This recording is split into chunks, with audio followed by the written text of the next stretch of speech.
Microphone check, microphone checker.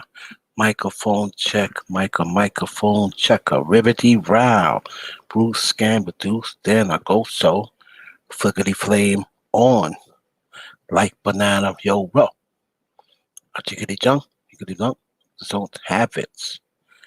I make them go up and down like the Dow Jones Gabbets. What up? Can you hear me? Microphone check, microphone check, microphone check, microphone checker. What's up, Kendra B? What's going on, Kendra B? Can y'all hear me out there? Can y'all hear me out there? Can y'all hear me out there? What up? Welcome to the Heaven Hollywood Experience. All right. So you know how we do. When the theme music starts, y'all gonna have to let me know. Press one in the room once the theme music starts to let me know if you can hear me. Okay?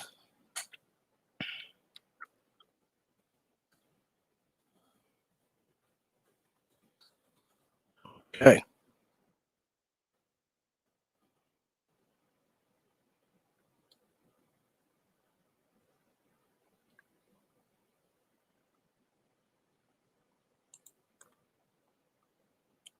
Hold on 1 second. Let me make sure.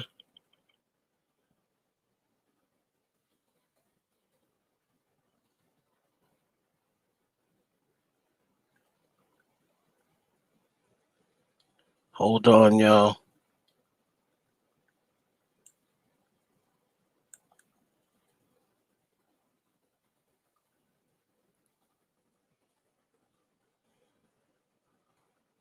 Okay. Let's go. Let me know. Can y'all hear it?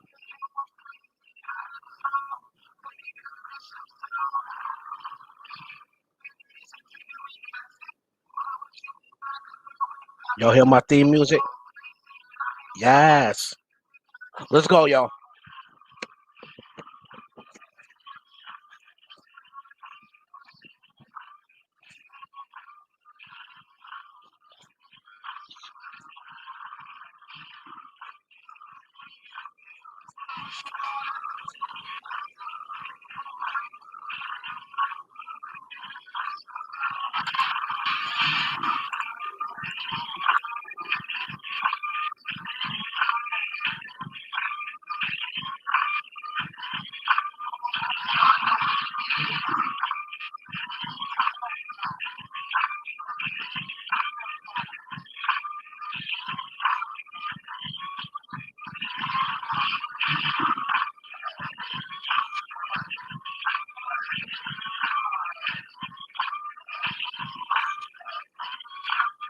Y'all know what it is. Hey, shake and thumping.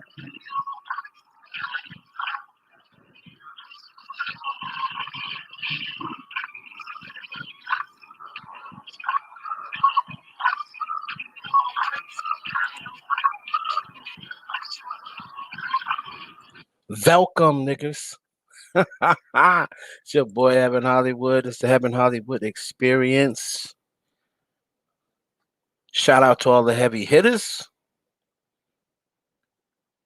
Welcome, as we like to say, on the Heaven Hollywood Experience with a V. It's going to be another epic show. We got a lot to talk about. Heavy hitters, you know how we do. Mainly what? Mainly niggas. Yes. It's not clear. Okay, you don't hear me? Can y'all hear me? Can y'all hear me good? Can y'all hear me good? Let's go. I got 38 people in here. I need 38 likes. Oh yeah. 38 people. I need 38 likes. Dig it. Okay. Melissa, what's up, Melissa Duarte? What up, Reese? What up, Bobby Ruffin? What up, what up, what up, what up, Kendra B? Shout out to Kendra B. So we got a lot of SHIT to cover tonight. A lot of stuff been going on all week. We're gonna have a little fun for a couple hours, share some screens, talk a little smack. At the end of the day, do a Q&A so y'all can ask me some questions, and then we about to be out and go on with our business. We ain't gonna be sitting here all night. That ain't how we do it. We're gonna take care of what we need to take care of. Good morning, Levi. We're gonna take care of what we need to take care of. Everybody can get out their point, whatever point they want to make. I can put the link in. Y'all can come on live and say what you gotta say. Don't curse me out in the comments, because I trust me, I can't see your ass. So you're gonna be doing all that risk hustling for nothing. Because when y'all be going off and cursing me out in the comments, trust me, I can't see you. So have some balls. I'll put the link out there when I'm ready for people to come on. You can click the link and come up on live. And if you got the guts to talk smack on live. Show on your face. You ain't got to see my face, because and I'm only letting people, like, I'm not talking about Reese, because Reese ain't gonna be talking smack. But if you're talking smack, you have to come on and show your face. Don't try to hide behind no keyboard. Don't try to be no mouse pad mobster, no keyboard killer, or a broadband blood. We don't do that. This is the Heaven Hollywood Experience. This is the Heavy Hitters. I want to thank you. And people wanted to ask me real quick before we go into the stuff. People ask me, why do I always play that song? Say, like, what makes you pick that song? Why do you play that song? Well, that's the only song I've ever produced in my life. And it was for Cassidy and this dude named Dezo. So that's the only song I've ever produced. Okay. No, I'm not talking about you, Reese. I'm not talking about you. Like I said, I know you're not coming to talk smack. Let's get into it. Let's get into it, people. Live Wife is here popping in. What's up, Live Wife? There's a Cash App. Please, y'all, if you're going to send it to the Cash App, which is $ Heaven Hollywood. Y'all help a brother out. Support the page. All right. Let's get into it. And let's just go right for the juggler here and go with what everyone has been talking about. Right? And that is basically, hold on. That is basically the Nicki Minaj and Bia live. Now, a lot of people probably has definitely seen the responses to what people are saying, and this live has gotten a lot of backlash. The Nicki Minaj live, I would have never thought that Nicki Minaj bringing on someone else, because this live was really about this Bia girl, bringing on someone else. And I never thought that it would generate so many problems. So let me go here. Let me go here and bring up, you know, we'll bring up these people. So for anyone who has been living in a cloud right now, Nicki Minaj had a Nicki Minaj had a live, and she had a major announcement, as she was saying, and everyone was looking forward to all week, right? She had a major announcement, and everyone started thinking what it could possibly be. So lot of people were saying, listen, it's going to be, she's going to announce her documentary. She's going to announce, you know, her new single. So a lot of people was asking it and thinking what it could possibly be. So the first thing she does is she comes on and she announces it's going to be a Queen radio. All right. A Queen radio on. Oh, before we get into that, okay. When she announces there's going to be a Queen radio that night, so she comes on with DJ Booth. The first thing I'm thinking is, ain't nobody come to see you, Otis. If y'all don't get DJ Booth off of here, I'm thinking to myself, Nicki, if you're going to come with a Queen radio, I know DJ Booth is your boy and show you all sorts of love, but you got to have somebody on there like D Nice. You know what I mean? Spinderella. You know, guys, get somebody that's gonna get you excited. Somebody we ain't seen in a minute. You know what I mean? No one cares about DJ Booth. You know, bringing back Flex. Let him get everybody fired up. DJ Clue, that's your boy. We ain't seen Clue in a minute. You know, I didn't want to see DJ Booth. Or you just could have went all the way Hollywood and put Paris Hilton's white ass there. Everybody been like, oh shit, it's about to be lit. Paris Hilton is DJing for Nicki? That's the type of shit we needed. We didn't need DJ Booth. I also didn't want to see Tay. You know what? I'm already tired of Tay. I didn't need to see Tay's face all up in the live. We've been waiting all week to see Nicki Minaj. All right. Now, she comes out, DJ Booth. First of all, he was slowing up the damn live. He should have never been on that. It was his problem that they were slowing up the live. Then she's like, I'm ready. Did you play everything I asked you to play? He didn't. He didn't do what the queen told him to do. She even said, when the queen tells you to do something, the queen asks you to play a playlist. Can I play one more? No, ain't nobody come to see you, Otis. No, you can't play one more. He asked her, can I play one more like 3 times? I'm like, Nicki, please don't tell him he can play more. Can I play one more? Can I just play one more, Nicki? No, you can't, Booth. I'm sitting there like, Nicki, don't tell him he can play one more. Ain't nobody come to see you, Otis. Get off. Then he starts to play a Beyonce record. Did y'all catch the shade? If I would have mentioned this, they would have said I'm reaching. All the times I've been telling y'all, they don't mess with each other. He plays a Beyonce song. And what does Nicki say? Boy, if you don't. Uh, she didn't want to go all out. But she said, if you don't cut that crap off, did y'all catch the shade?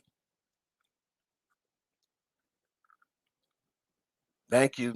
My moderator has an itchy trigger finger, so to let y'all know. We don't care if you state your opinion in the room. You can disagree, and then you can come up and tell me why you disagree, and I'll let it rock. But if you get disrespectful and start calling names and this, that, and the other, you getting up out of here.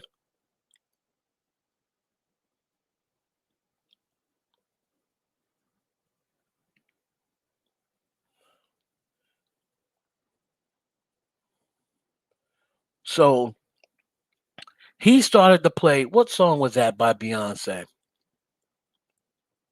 I forgot what song it was. Help me out, Dolly. Somebody brought that up to me today. But she started to play a Beyonce song, and Nicki was like,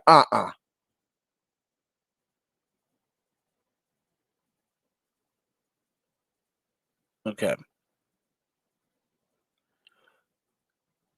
I think he played the regular version or something like that. I think he played the regular version. So finally gets Booth off of there, right? He finally gets Booth off of there. Now, here comes Lil Wayne. So I guess the announcement is she's doing the live. She's now going to be doing this live on Instagram, IG, and then she also said that she's going to be doing a uh you know Queen Radio's coming back. She really never said where it's coming back or when it's coming back, but it's coming back. All right. Now, here comes Lil Wayne. And let me tell y'all something. Wayne is a great rapper. Wayne is top 10 dead or alive. He's an all-time great. Some people may even say he's the GOAT. I won't argue with you. I don't think he's the GOAT, but there are some people who think Wayne is the GOAT, and I will not argue with you. But let me tell you something. Lil Wayne is the worst interview I've ever seen. He's boring. He don't know where he's at half the time. Uh, let's see. Yeah, I like where I'm at. This is Nicki. I'm on with. Oh yeah. What's up, Nick? I forgot actually who I was going live with. I don't know what I'm doing. I don't know where I'm at half the time. So Wayne steps on there, not even knowing who he's on live with, and here comes an interview with him. I don't know what I'm doing. Here's real quick for Nick. Nicki, come on now. As many times as you done went live, Nicki still don't know how to go live. It should not be that difficult to go live. Nicki, you are an intelligent woman. It should not be that difficult to go live. We don't know what we doing. So, all right, so they get into this interview with Wayne. I'm sitting there about to fall asleep. Wayne, get off. I love you. You are a GOAT, but please get off of this live. We come to see Nicki Minaj, and ain't nobody come to see you, Dwayne Carter. Then the sex questions just had me cringing. Like, what? Really? I gotta watch why I say I'm married, child. I keep forgetting. I'm sure you know the vibe didn't like that she said, I keep forgetting I'm married. He'd probably like, I heard you. You keep forgetting, huh? You know the fucking vibe. So for her to ask, oh yeah, that's here, Nicki. I'm thinking this is Lil Wayne's daughter, right? I'm thinking this is Lil Wayne's daughter, right? And he said, yeah, this is the only girl I follow. So Nicki said, and you see how he didn't want to answer? Nicki said, oh, she's cute. How old is she? Wait, Wade stopped. Nicki said, how old is she?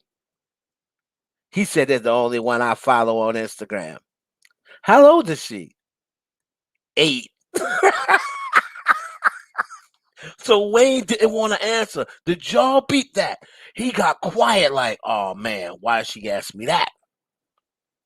She said, how old is she? 10? And what he say, 8?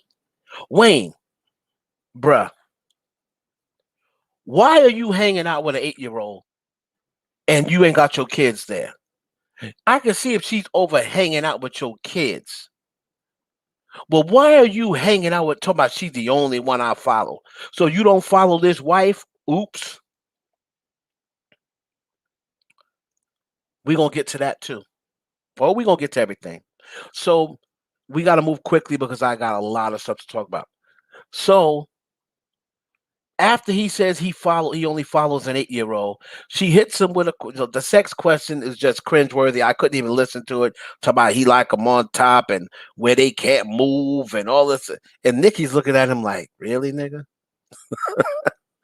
I like them. Don't move. Just lay there and show me the power you got. What are you talking about?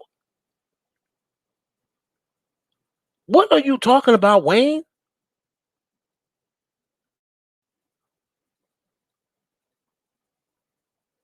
Ain't nobody answering you. What's the question, Clevin? I'm not answering questions right now. So, Wayne, what are you talking about, bruh? Talk about lay there and I can see what power you got. What are you talking about?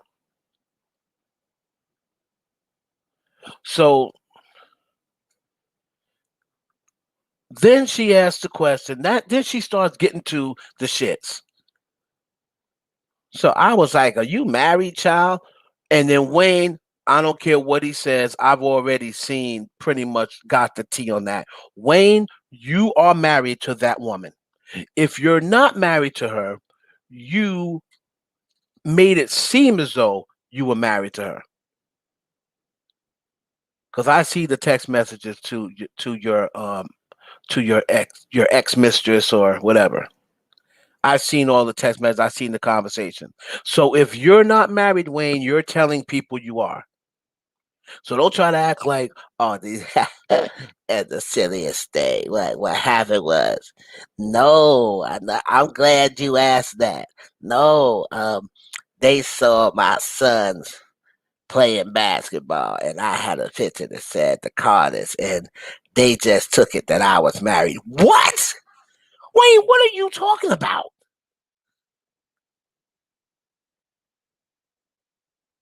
We gonna get into that, Ashanti. What are you talking about, Wayne?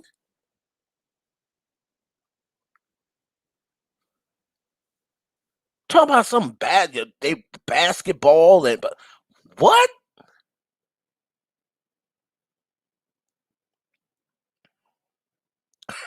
We gonna talk about that, Susie.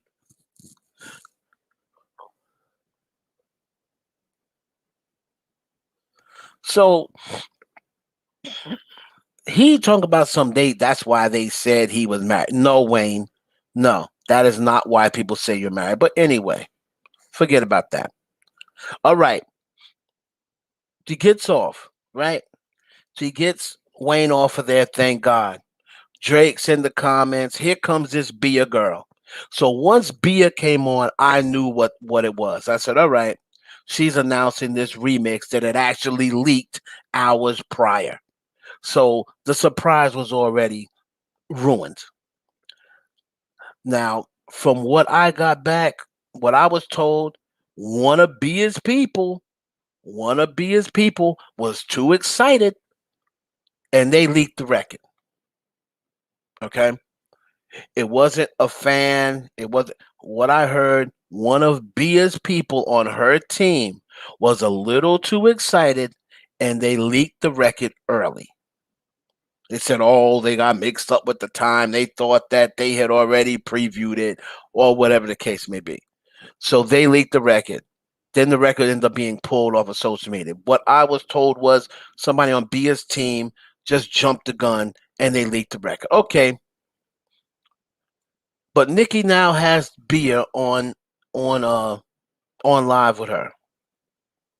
And she's talking about the record. She's talking about how she, you know, heard the record and said she was feeling it and how she wanted to DM her to let her know she liked the record and found out the girl's been DMing her for 3 years.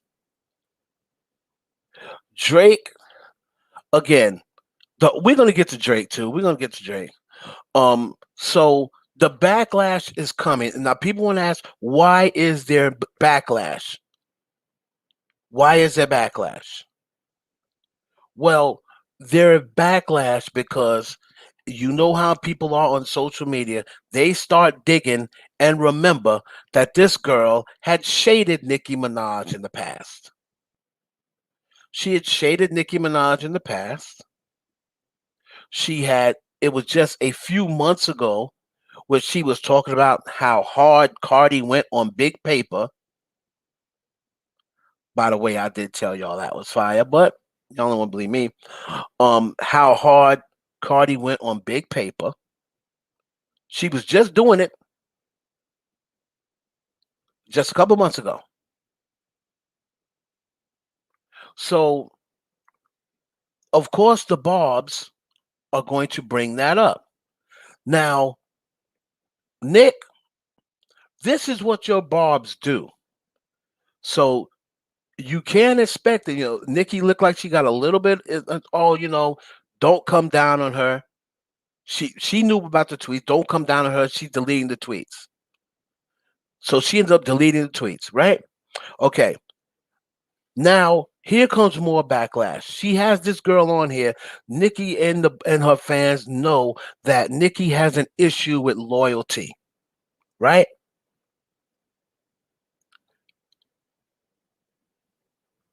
No, those tweets were not fake. No, they were not. No, they were not, because Nikki said herself she's deleting the tweets. Those tweets were real. They were not fake. No, they were not. No, they were not, because Nikki acknowledged the tweets. And if they were fake, Bia would have said right there, those tweets are fake. No, they're not. No, those tweets were not fake. No, they were not. Because, like I said, if the tweets were fake, she was right there live and she would have said, those tweets are fake. Those tweets were not fake. Those tweets were just old. So she said, don't come down too hard on her, y'all, because of the tweets. She's deleting them.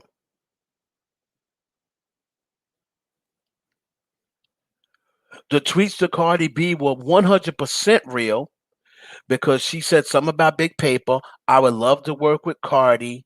And then Cardi B was mouthing her song maybe like a month and a half, 2 months ago, right around the time Big Paper came out. Says something about I'm Latina, me and Cardi B on a Latina record would kill it, or something else or another. All right. Now that she's on with Nicki, she is now people are noticing she's going back and deleting the Cardi tweets. The Cardi tweets were real as well. They were not fake. They were not fake. Neither one of those tweets were fake. All those tweets were real. Doja Cat, Cardi B, Nicki Minaj. And this happens all the time with people who were not blown up 2, 3 years ago, and then they blow up, but now those tweets are still out there. So now you gotta be like, oh my God, did I talk smack about this person? I got to go back.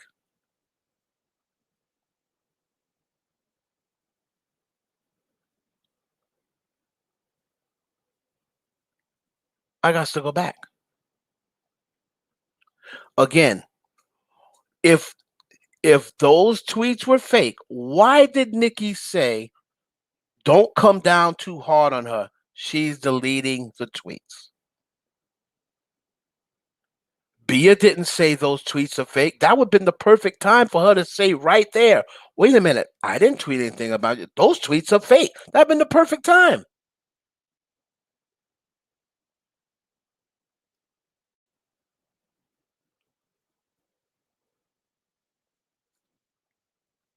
So here's my question to everybody, right? If Bia was just saying, and I'm asking the question and I'll let people answer. If Bia was just saying a couple of months ago, she wants to work with Cardi B, right?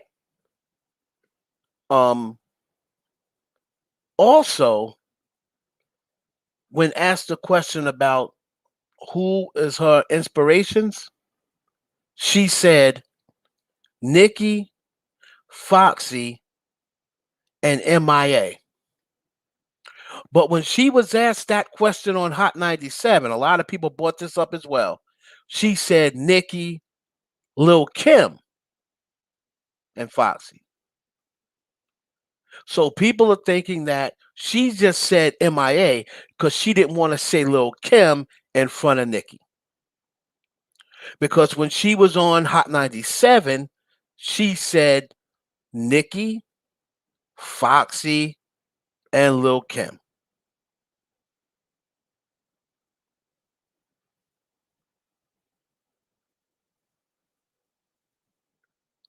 So then they start bringing up the fact that she's deleting the tweets, the Cardi B.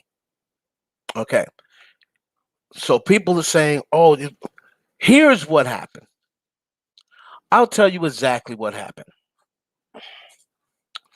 When you're coming up in the game and you like certain rappers, Nicki said she's been DMing her for 3 years, right? She's been DMing her for 3 years. Here's exactly what happened. Bia was DMing Nicki Minaj. She was also DMing Cardi B. She's DMing anybody that's up there that she would want to work with. When Nicki didn't respond and Cardi responded, boom, she took right to the person who responded first. So she started gravitating to Cardi, not only because Cardi's Latina, but because, like Cardi will do, Cardi will respond to someone. So Cardi responded to her. She took to Cardi and started talking about, oh, I want to work with Cardi B. Cardi's mouthing her song. At this point, Nicki Minaj had not acknowledged her at all. Okay. Now, because Nicki just coincidentally said, oh, snap, I like that song, and found out who the girl was and noticed that she's been DMing her for 3 years and answered her back. Now, Nicki is Nicki. Nicki is coming up. Nicki's got a live, so that's when she see Nicki is out there. Nicki responds. So now she's back on Nicki. Now the Cardi tweets are out there. So she knows that Cardi and Nicki don't really mess with each other. Now she's got to go delete the Cardi tweets. Okay? She's got to delete the Cardi tweets. So, is this the same thing? Hold on. Is this the same thing? No. It wouldn't be wrong to me because this is a business. And like I said, why it don't work like that with the men? You when Drake was having issues with Chris Brown, did you see Drake tell Rick Ross, I ain't messing with you no more because you did a record with Chris Brown? Did you see Drake tell Big Sean, I ain't messing with you no more because you know me and Chris Brown got issues and you went and worked with Chris Brown?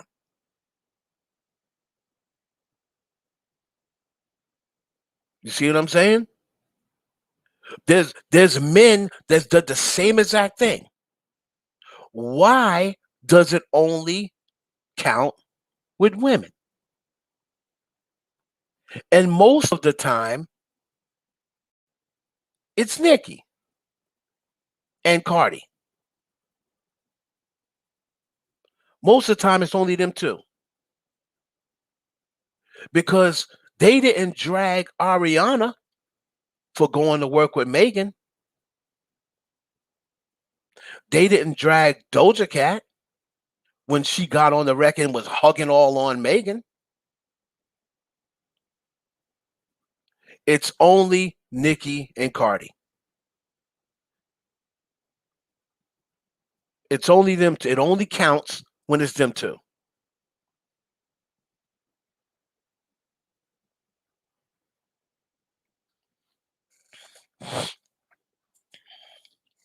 That's the only two you ever hear complaints about. Barty Gang ain't gonna drag nobody that if somebody's working with Cardi and then they go and work with Megan, you're not gonna hear Barty Gang say anything. But if they go work with Nicki, it's an issue, and vice versa. And Drake was in a beef with Meek Mill. Drake didn't cut off the Migos or somebody who had a record with Meek just because he wasn't messing with Meek. This is a business.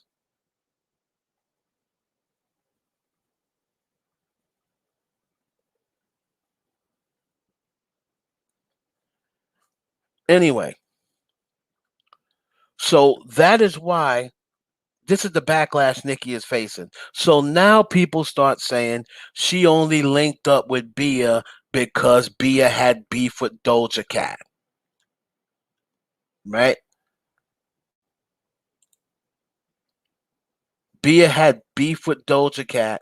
That's why she linked up with Bia. That's what the people are saying.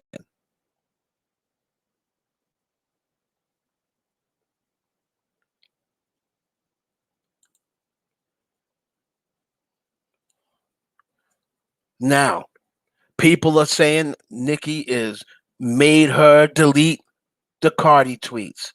People are saying that Nicki made her not say Lil Kim was her favorite. And people are saying Nicki got with Bia out of the blue. This is what the Doja Cat fans were saying. This is what they were sending me. Nicki only got with Bia because she dissed Doja Cat. Right. Not have a beef with Doja. It was a one-sided beef. To me, I mean, we're not going to get technical here. You know exactly what we mean. Okay, it wasn't beef. She don't like Doja Cat. When you don't like somebody, they say beef. That's just terms of that in the industry. We're not saying real beef like Tupac and Biggie. However, when you don't like someone and you're not on the same page with them in the industry, they call it beef. So we don't no need to get technical. You know what exactly what we mean. Feud, beef, whatever you want to call it.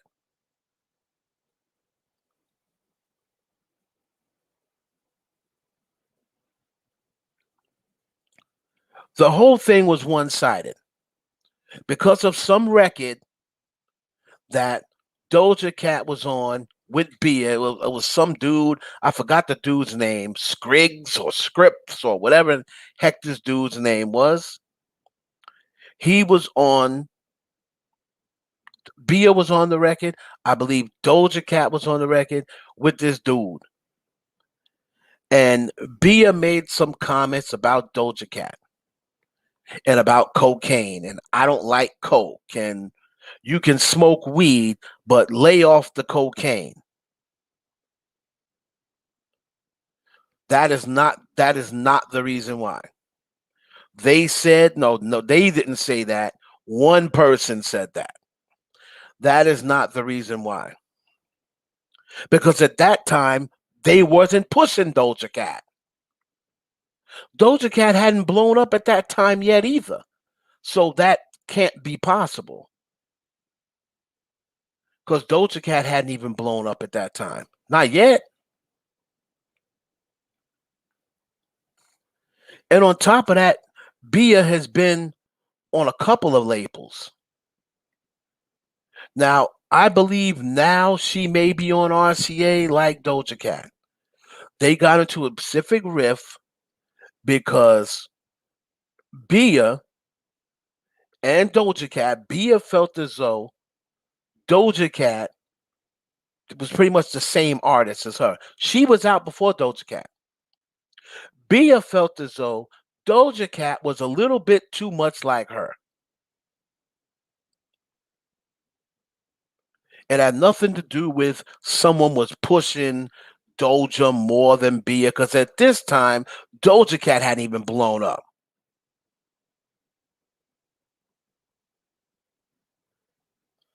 She brought up the cocaine thing about Doja Cat. And when Doja Cat doesn't acknowledge her. She's never acknowledged her, right? So Doja Cat didn't have an issue with Bia, but she don't acknowledge Bia. So that's when she said the thing about cocaine. She made a couple of comments. Then when she saw that Doja Cat was giving her nothing, she says, "Oh, I apologize. Hopefully she'll find it in her heart to forgive me." Sis, she will, because she don't even know you're alive. She never acknowledged you ever.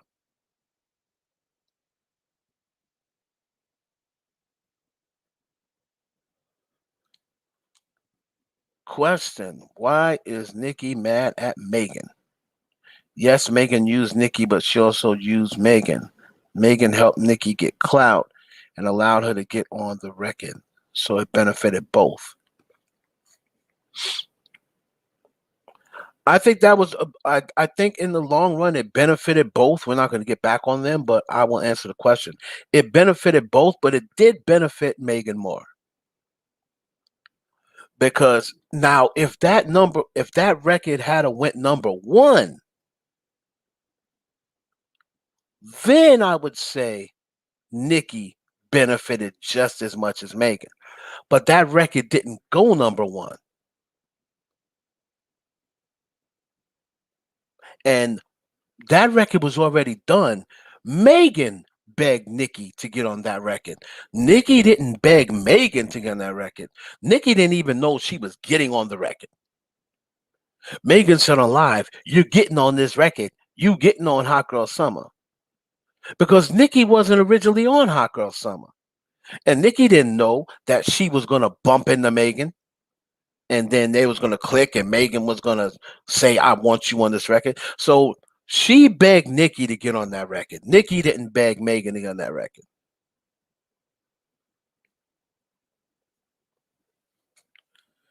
Did she benefit a little bit because at the time Megan was starting to blow up?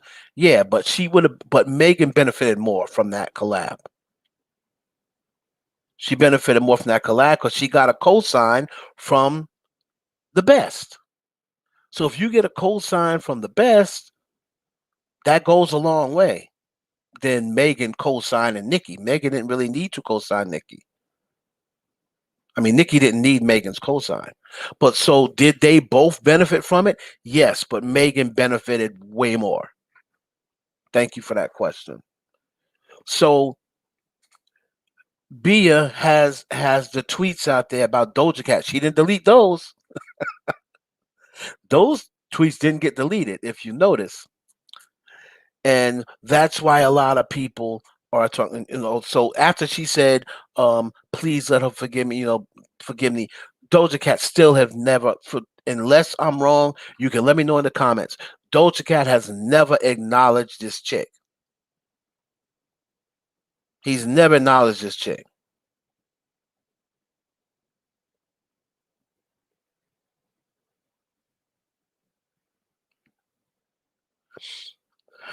Um, so that's why another reason Nicki's facing backlash, because they're feeling as though she bought Bia on there just to add on to this shading of Doja Cat. And if anybody out there is still saying Nicki don't have a problem with Doja Cat, please leave my live right now. Because now you're just being stupid. Now you're being stupid and delusional. I still see some Nicki fans that just don't want to admit they were wrong. Oh, Nicki never said she had a problem with Doja. Doja just gave her, um, Doja showed her love on her album. Has Nicki acknowledged that yet? Okay, why do you think she hasn't? Why do you think she hasn't acknowledged that? Okay, okay, a movie channel. All these subliminals about her saying, um, Why do you think when I don't acknowledge certain things, I do it for a reason? Who was she talking about then? You tell me if she's not talking about Doja Cat, tell me why. Tell me why she has not acknowledged Doja Cat for the love she showed on her album. Tell me why she unfollowed Doja Cat and never followed her back. And tell me why she was making those comments. And who was she talking about?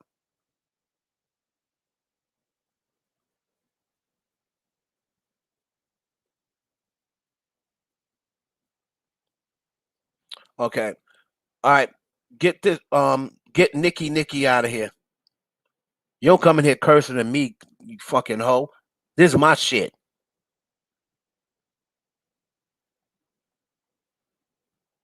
Fuck you think this is?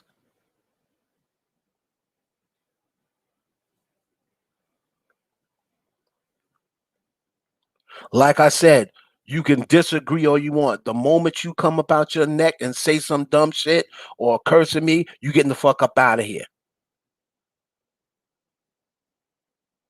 Who else got a curse word? Like I said, if you gonna talk out your neck, come on this live and say it.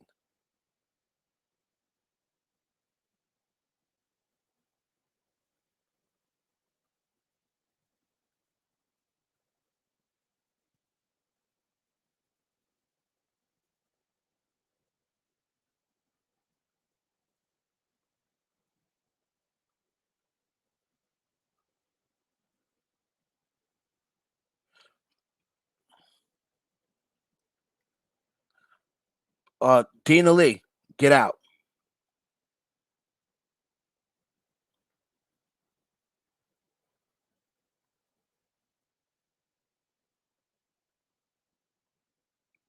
Go, unsubscribe, ho. Don't give a fuck. Unsubscribe. Get the fuck out. Unsubscribe these nuts. Get out.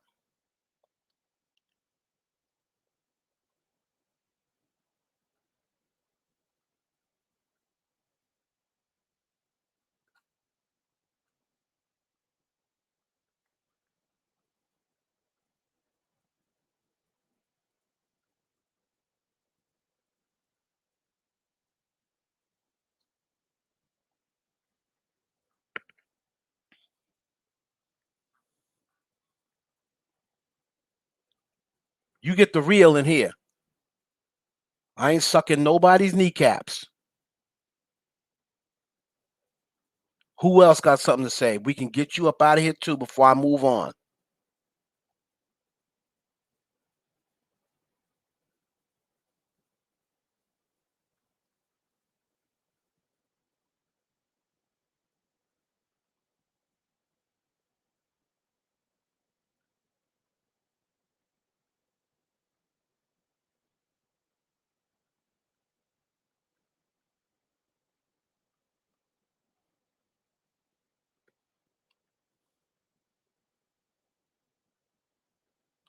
Now,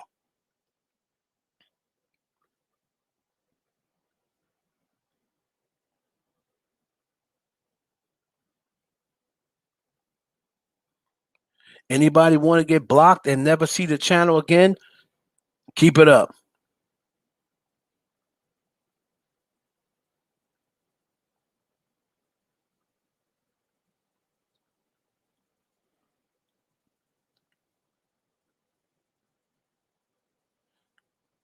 Okay, a movie channel.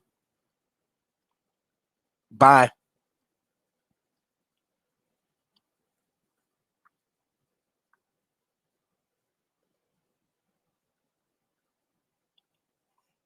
I appreciate you, Lindy.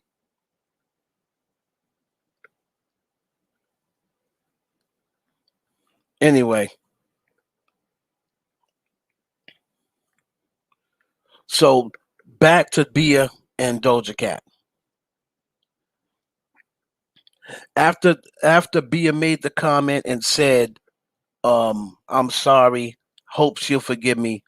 That was the end of that.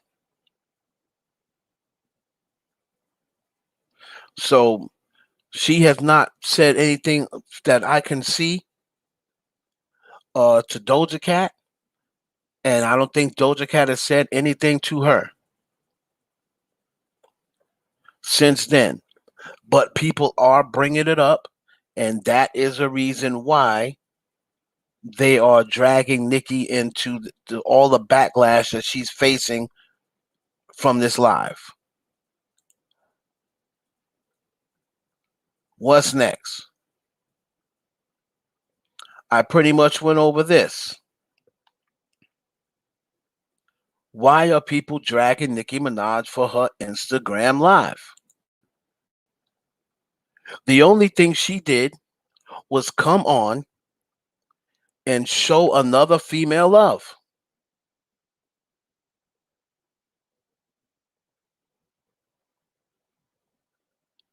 right? Thank you, Samir. That comes on and show a female love.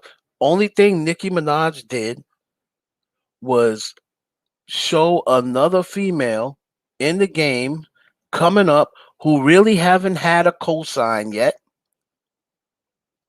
and gave her a cosign, gave her the ultimate cosign if you're a female rapper. If you're a female rapper and you're a little older, the ultimate cosign is Queen Latifah. If you're a female rapper coming after 2010, then the ultimate cosign is Nicki Minaj. Anyone before 2010, the ultimate cosign is Queen Latifah. If you're after 2010, the ultimate cosign is Nicki Minaj. Right? So she got the biggest cosign.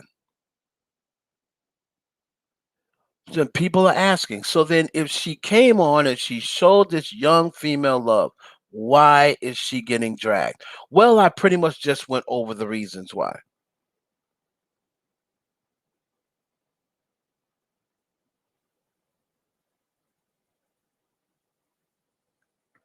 I pretty much went over the reasons why.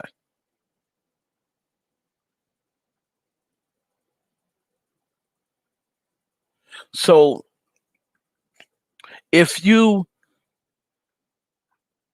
look at what happened during that live, you will see the reasons that I just gave are why they're dragging Nicki Minaj. I said in the video that I made, I truly, like I said, maybe I'm being naive. Maybe I'm just trying to give Nicki the benefit of the doubt. I just don't think, and I said this in my video, I just don't think she was up to speed with Bia's issue with Doja Cat. I'm sorry. Now maybe Bia told her once she got in Nicki Minaj's presence. But I seriously do not believe that Nicki Minaj sorted out this girl just because she knew she had issues with Doja Cat. I just don't think Nicki is up to speed like that.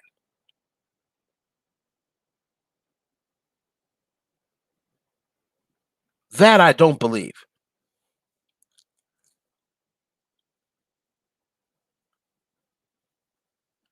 And you know, I didn't know about her issues with Doja Cat. I didn't even know who this girl was.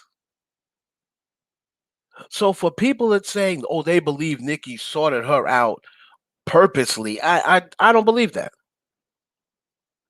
I don't believe that. Thank you, Darius.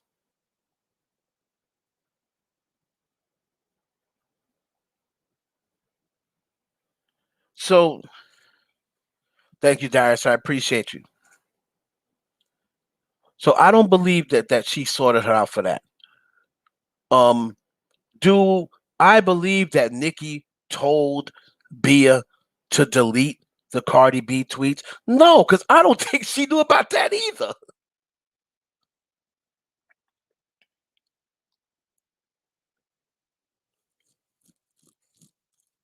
I think all of these things that Nicki are fine. I think the only thing Nicki knew about was the tweets that Bia made about her. I don't believe she knew about the Cardi tweets. I don't believe she knew about the issue with Doja Cat until Bia got in her presence. That's what I think.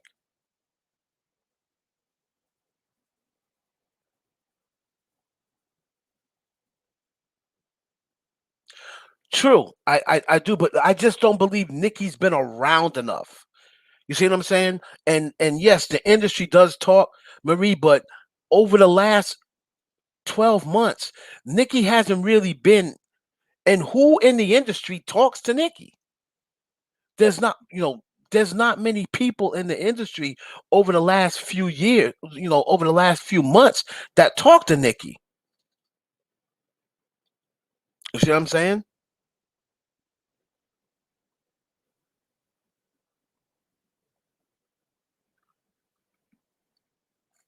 I just don't think Nicki is up to speed with Doja Cat and this girl when she didn't even know the girl was DMing her, and the girl's been DMing her for 3 years.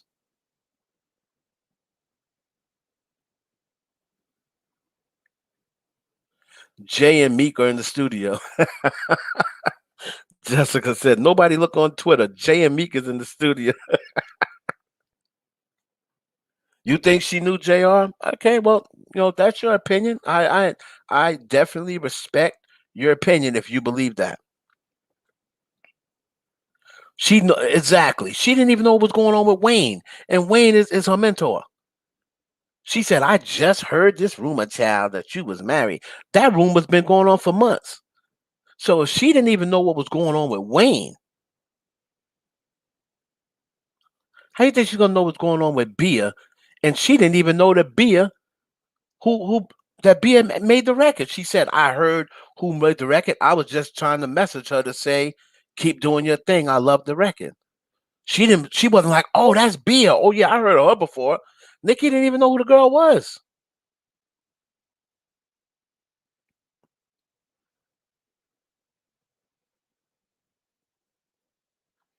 So I don't believe now. Do I believe that once Bia got there because she knew that there could be some issues, did she spill her guts? Like, "Oh, I just want you to know, there's some tweets out there about you." Like, I tweeted Cardi B, but you know what I mean. I believe she once she got there. Okay, I believe once she got there, she spilled her guts.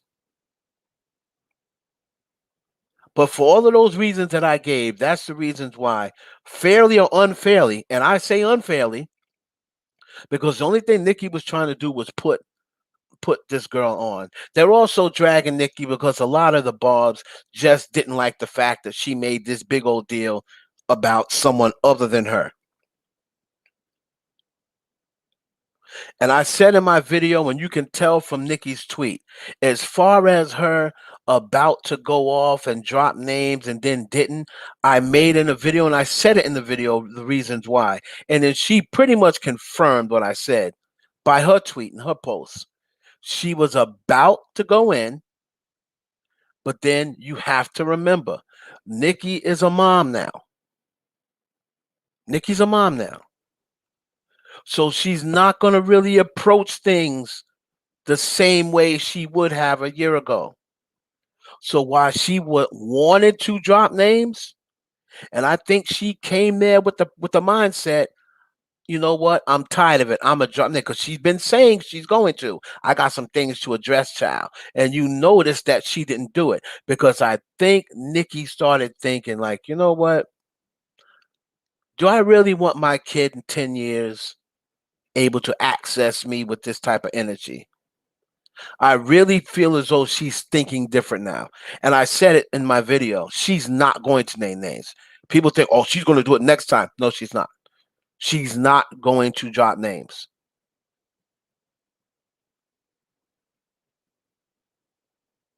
She's not going to drop names.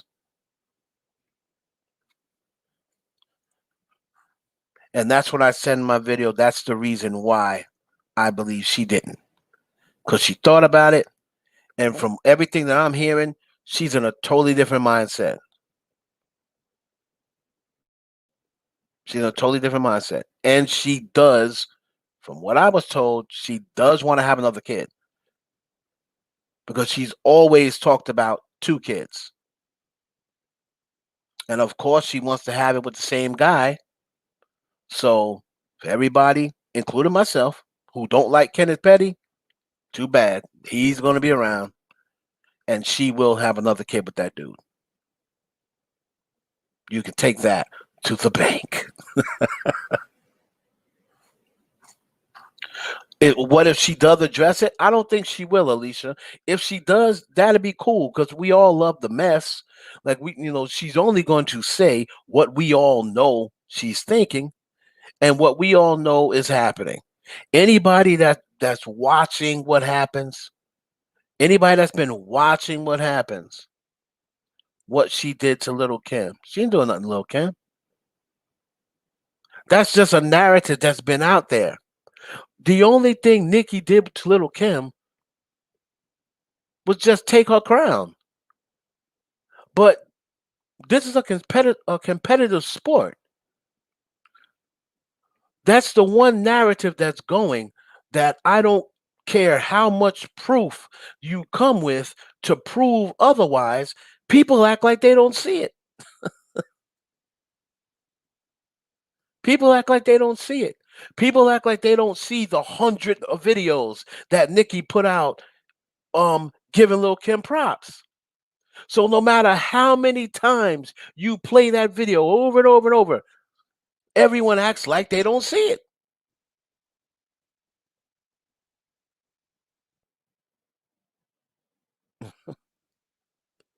So,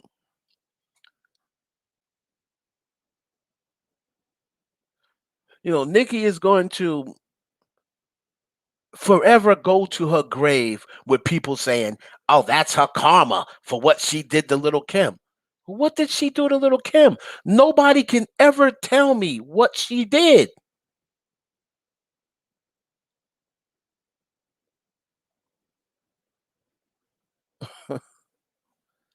No, everyone always says, I think people just want to say, I think people just want to say that, Nicki, that's your karma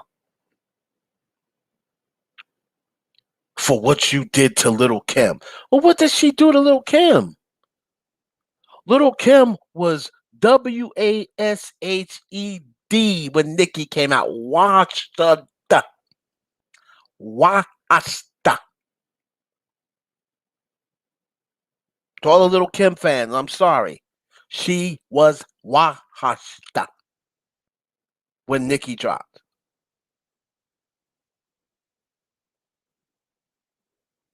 She was already washed.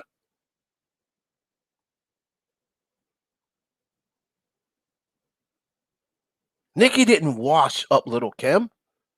Little Kim was already washed.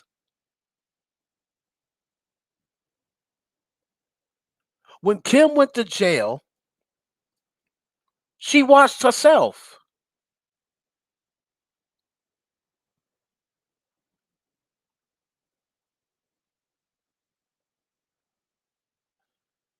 So I've never fell into that narrative. Little Kim washed herself with two things.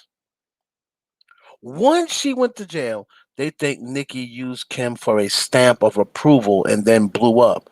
Remember the song she had with Kim? They think Nicki's team tricked Kim into the song. But that I understand what you're saying, Jessica, but that song did nothing. That song did nothing. That song didn't blow Nicki up. That song she had with Little Kim did nothing.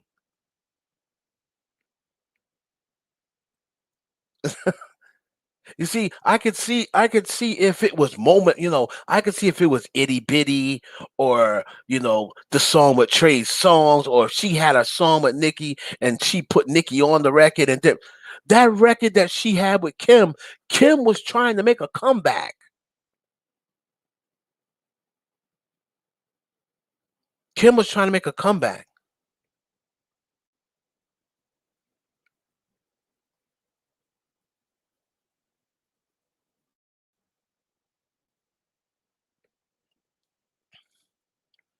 Now, Nicki wasn't fully blown up when they did that record, but on that record, isn't that the record when she said, "I'm gonna take the crown," or "I know the chick is hot, but I'm coming for the crown"?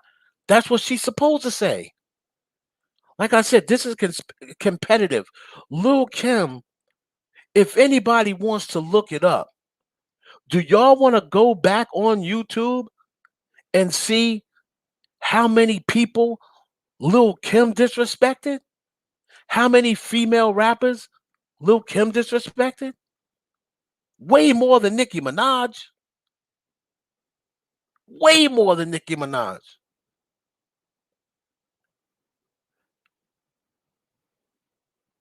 Lil Kim has beefed with every single female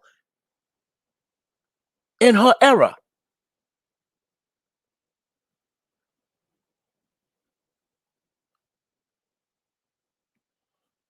She wasn't showing them respect. She was the first one that she's the one who started calling Remy Martin a man. She's the first one who said Remy man. She started that.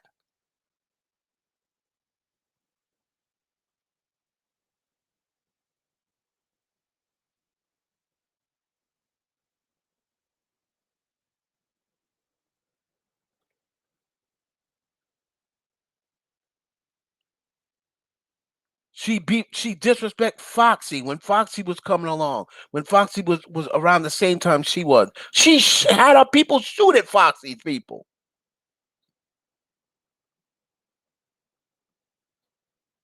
She beefed with Foxy. She beefed with Eve. She beefed with Charlie. She beefed with Latifah at one point. She beefed with every single female rapper. She beefed with Remy. Foxy never started that beef. That beef started from a and I was around during that time. That beef started from a designer. Foxy did not start a beef with Little Kim. Little Kim got mad. That beef started because Little Kim got mad that Foxy was dressed in the same outfit she was dressed in. But Little Kim's girl put Foxy in that outfit. That had nothing to do with Foxy. That's how the beef started. It had nothing. Foxy did not start a beef with Little Kim. Little Kim got mad because Foxy came out dressed the same exact way. Okay. But it was Little Kim's homegirl who dressed Foxy that way.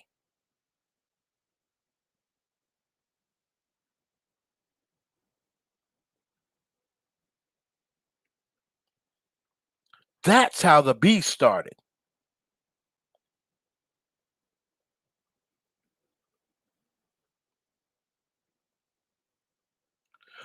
Okay. Nicki beefed with Kim because Kim came at Nicki. All right.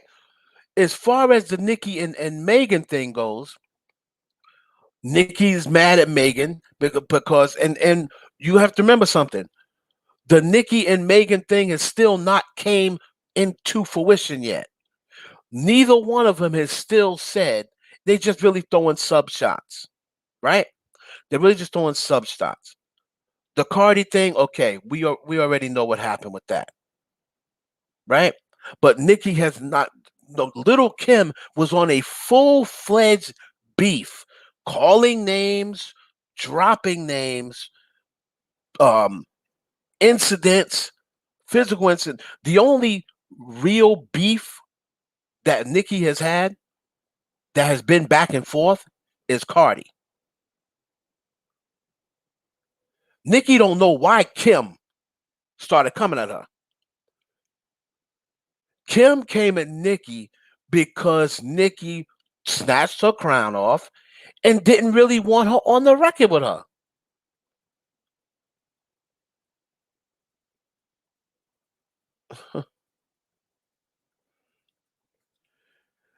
The Remy beef was strictly started by Remy Martin. That's already been documented. Remy started that for a check.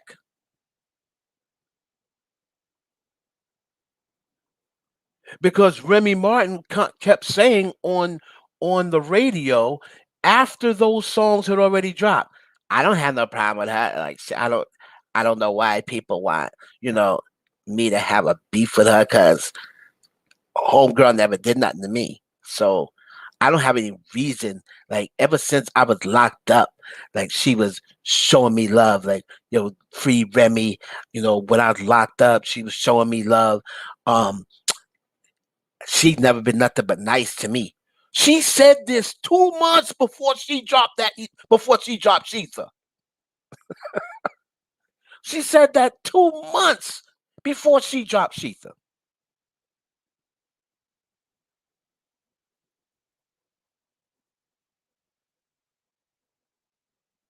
What's up, Miranda?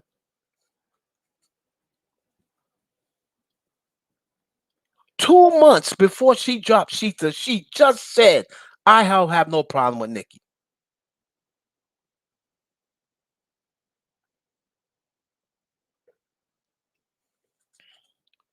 I need y'all to like the live, please. Like the live. If you ain't gonna like the live, send a super chat, send a cash app, $ Heaven Hollywood. Don't sit up. One thing y'all know that I don't like y'all doing. Y'all come up in my live and start arguing, and you don't even like or send a super chat or a cash app. I be coming on here dropping jewels and dropping information to y'all sometimes 3 hours. And you don't hear me begging for no cash apps. These other people be begging for cash apps. Y'all be hitting them with cash apps left and right. I see some people in my live that be in other people's live and be throwing them cash apps like crazy. Don't try to lie. Don't make me go up and down the list. So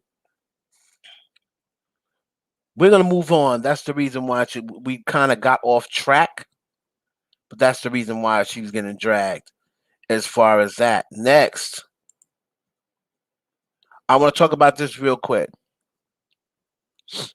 because a lot of people are misconstrued about this lawsuit. A lot of people are the pro Cardi B bloggers are only really reporting half of the story. All right? Let me tell you what really happened. The original lawsuit was Tasha K suing Cardi B, right? She was suing Cardi B because Cardi initially just tried to get the videos taken down. All right. So this is how this lawsuit came about. Before there was any talk about court, Cardi's people hit up Tasha K and said, cease and desist, take the videos down. Right? This is before court. This is before a court date. This is before any legal activity, anything. I want you to take those videos down, cease and desist. Tasha K came on live and said, I'll wipe my ass with your cease and desist. I'm not taking nothing down. That was the initial movement. That's what initially happened. After that, she started coming with more stuff. Then that's when she interviewed the girl and said she's got herpes and the other stuff that added on. So once she said the herpes thing, that's when Cardi B said, I'm going to sue you. Okay? Thank you, Ty. I'm going to sue you because you're putting out there that I have herpes. So now I'm going to sue you. Okay. So it went from if you just take the videos down and cease and desist, stop talking about me. Tasha K knew that those videos were getting a lot of hits. She was making a lot of money off it. She's getting a lot of views off it. So she said, I'm going to wipe my ass with your cease and desist. I'm not doing it. Right?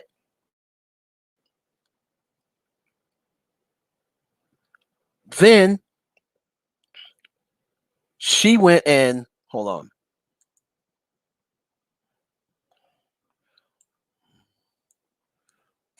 So then that's when the the lawsuit happened. So Cardi B was suing Tasha K. Right? That's what initially happened. So what she was suing her for was um slander, right? She's suing her for slander. She was suing her for uh she had the cease and desist, suing her for slander. Hold on, let me take the volume off, right? So the cease and desist and slander and all those other things, right? Saying she had herpes, saying that she was on drugs, and saying calling her a prostitute. Okay. So that's what she was suing for. Tasha K then countersued. Tasha K then countersued and said, "You, when she was pregnant, she gave her stress disorder, and she prevented her from making money by telling people that her show was she was lying on her show, and her show was fraudulent, and saying she's not a real journalist, and she was what Tasha K said was she was trying to devalue her brand. She was trying to devalue her brand. Okay, so that's what Tasha K said. So what happened in court now after a while, okay, of hearing both people's testimonies? The judge informed, yeah, defamation of character. Thank you. The judge informed Tasha K about 2 months ago that so far you have not presented me with enough evidence to prove what you're saying. He then gave Tasha K an extra 2 months. He said, I could rule, if I was to rule today, you would lose. He said, but I'm going to give you an extra 2 months to come up with something. Tasha K said, okay. Tasha K, um, Tasha K was talking about how she's winning, how her lawyer is a pit bull. She's never lost a case. This, that, and the third, right? So what happened with the ruling was the judge came back and threw out Tasha K's case, threw out her lawsuit, and said, you didn't present any enough proof to prove that she caused you stress disorder, that she caused you money, that she, YouTube was still paying you. It's not like YouTube stopped paying you. You were still making money off of those videos through all this time. So and your subscribers went up. This is what took place in court. Your subscribers went up, or you didn't really lose any subscribers. Your views went up. You're almost at 1 million subscribers, and you continued monetizing the videos that she is suing about. So she did not cause you any financial issues. You've moved into a new house since then. You've gotten new equipment. They ran down all these things that Tasha K has gotten since she said Cardi B's cost her money. So because of all of those things, the judge said, we're dismissing your case.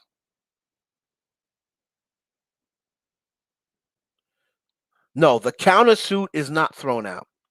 Remember, Tasha K sued first. Cardi B is countersuing. All right. So the Tasha K lawsuit is the one that got dismissed. Now, as far as Cardi goes, Cardi's countersuit is now going to trial. See, this is what the Cardi B bloggers refrained to mention. Cardi B's case, wherein the judge could have decided on that the same day, but he did not, because according to what the judge said he's going to let the jury decide what happens with her countersuit. So she's not going to lose any money, but the jury's going to decide whether she gets money from Tasha K. So the reason why the judge did not decide it is because, according to what they say, Tasha K presented some sort of video. I'm sure it is the video of Cardi talking about she used to drug men. And that, to me, could be Cardi's big mistake. She got a little too in her feelings. She did not need to put that out there. She got in her feelings. She was trying to be a little too real and saying what she did. She let people, as usual, she let people saying, oh, you didn't deserve it. What you getting, you don't deserve this, another. She should have just let them say it. But no, she got in her feelings, and now she wants to prove why she deserved it. You know what? You know what I used to do? You know what I used to do? I used to drug niggas. That's what I did. That's what I did. So for y'all bet to say that I don't deserve it, suck a dick. You know what I hate? You know what I hate? I hate when niggas on the internet. See, she let shit get to it. All right. She let shit get to it, and she putting a bear bottle inside her. But that no. That video's fake. The beer bottle is fake. That wasn't Cardi B. That video is fake. That video is not Cardi. That's already been debunked. That was not Cardi B putting a beer bottle inside her cooch.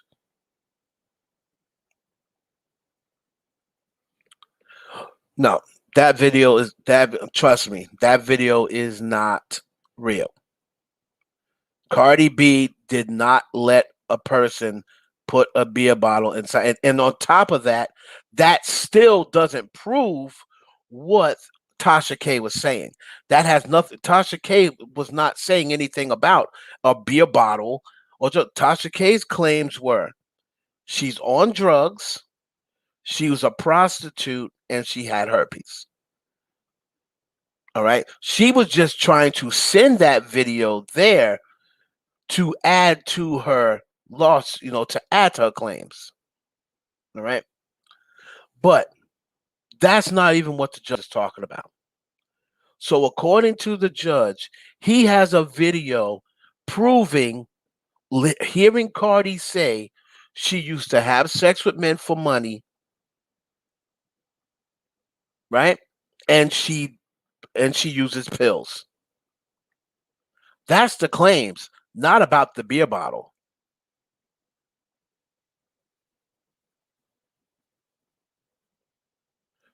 That video does nothing. That video doesn't prove. That video doesn't prove anything. That video does not prove anything. So that's why I'm saying that is not a video. So let's say, okay, let's just play devil advocate, right? Let's say that there is a video of a woman putting a beer bottle in Cardi B's cooch. How does that prove that she's a prostitute, she's on drugs, or she has herpes?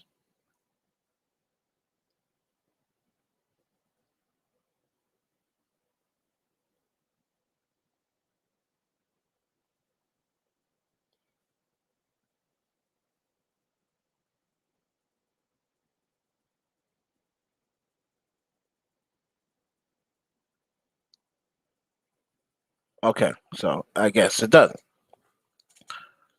This is what the court case is about. This is what the court case is about. That her putting a beer bottle in the cooch has no relevance at all. Has no relevance at all. Now, the video that she's talking, she said the judge said he has proof. She presented proof that Cardi B admitted to popping pills and admitted to having sex with men for money. Putting a beer bottle in her cooch doesn't prove that.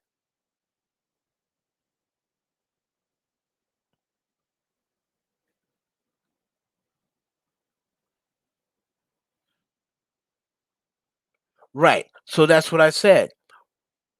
Cardi for saying that, the worst thing that can happen to her is they throw out her countersuit. And then nobody wins nothing and they're going about their business.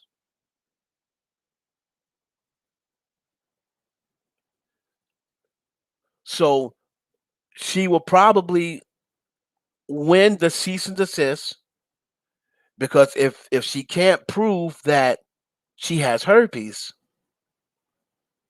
right?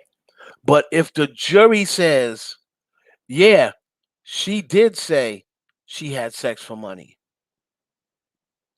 If you admit that you have sex for money, if you come out and say, I used to have sex for money, that is a prostitute. Cardi B is adamant in saying she never said that. So we're going to see if the jury feels as though there is a video that says Nicki's not going to tell anything on the radio. I'm telling you, Nicki's not going to tell anything. I really think Nicki, by the time that radio show comes on, Nicki's going to be over it. I'm telling you, she's not going to be moving the same way. She's almost, was she 37, 38 years old? Nicki's probably saying to herself, enough. I'm too old for this.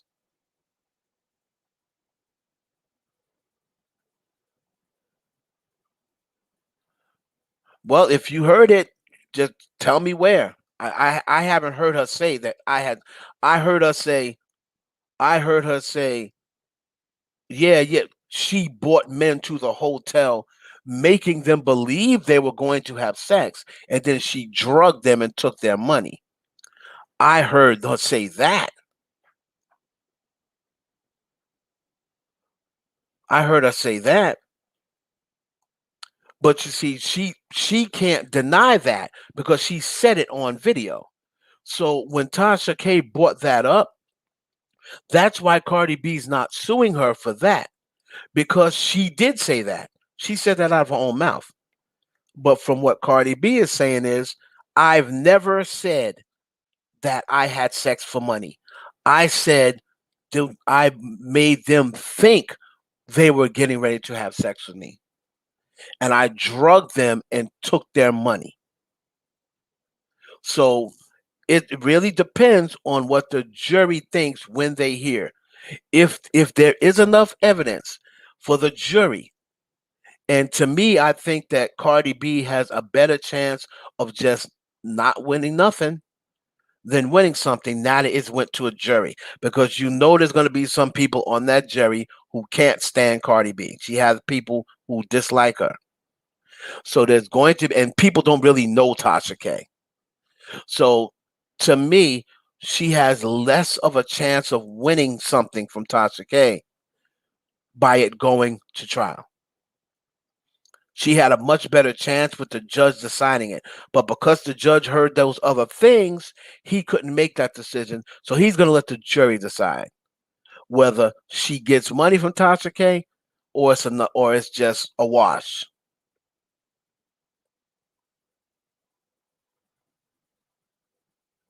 Right, she's the plaintiff because this is the other because she initially sued her. She initially bought the cease and desist. So here we go. Okay, now as far as the settlement, all right, and I know the whole shebang about the settlement. The people want to say, "Oh, she's going broke because she had to pay the lawyer. She had to pay her manager $11 million." All right, listen. On the settlement with her ex management, okay, this is what happened.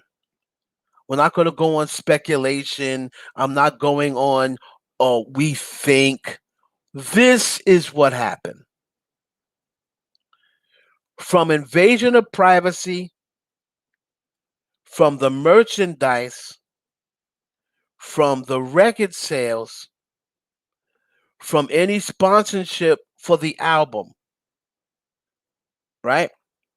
For any credits or whatever that the album may have got, for any royalty. All of that money was put into escrow. All right.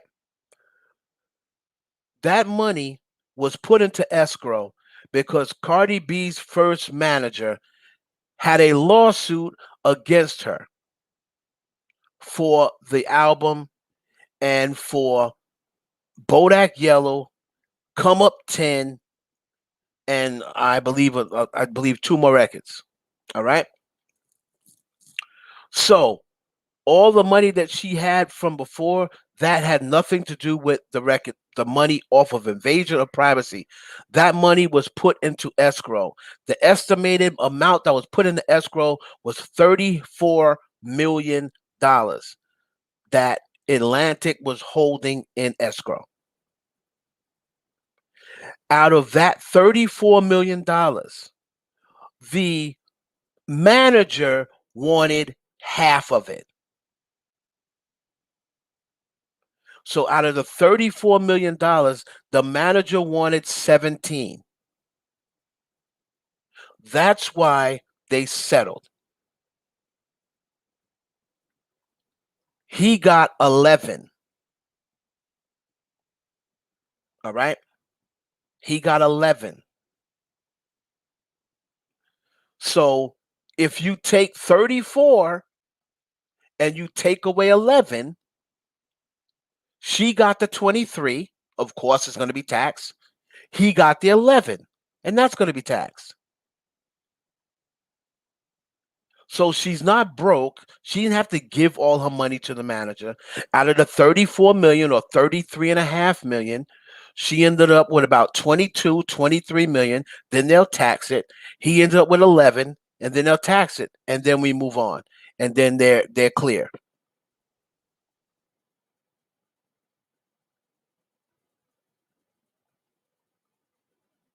Okay, so well, that is a win. you know that is a win, and I believe that she said it's settled. Latrique, if you see her say, "I won my lawsuit," you have to show me. I didn't see that. I do believe she said, I did see her say, "I settled," and then I saw her tell the girl in the DM, "Well, I 60% won." Well, 60 is more than 40, right? 60% is more than 40%. If she would have lost the lawsuit, it would have been if he would have got what he asked for. If you don't get what you asked for and you settle, you settled. but he ended up with less than what he asked for. He wanted half, he got 40%, right? So that's what happened with that. So now it's free and clear the rest of the way. Atlantic can cut her new deal, which they were just waiting for the they were just waiting for this lawsuit to end. Now, in the meantime, while they were waiting, she just came out with two number one records. So Atlantic, when she drops this new album, is pretty much going to be a platinum album out the gate because of this new system that they got with all these Gen Zs. This new system is crazy to me, where you can add a song from a year and a half ago, the same way how they did with Bodak Yellow, that Atlantic is doing. But people have to understand something. Atlantic are not the only people that can do this. Your record label just has to know all the loopholes. And Atlantic has Julie Greenwald, who learned under Leora Cohen, who is the shystiest and shrewdest record executive in the business. Leora knows all the loopholes.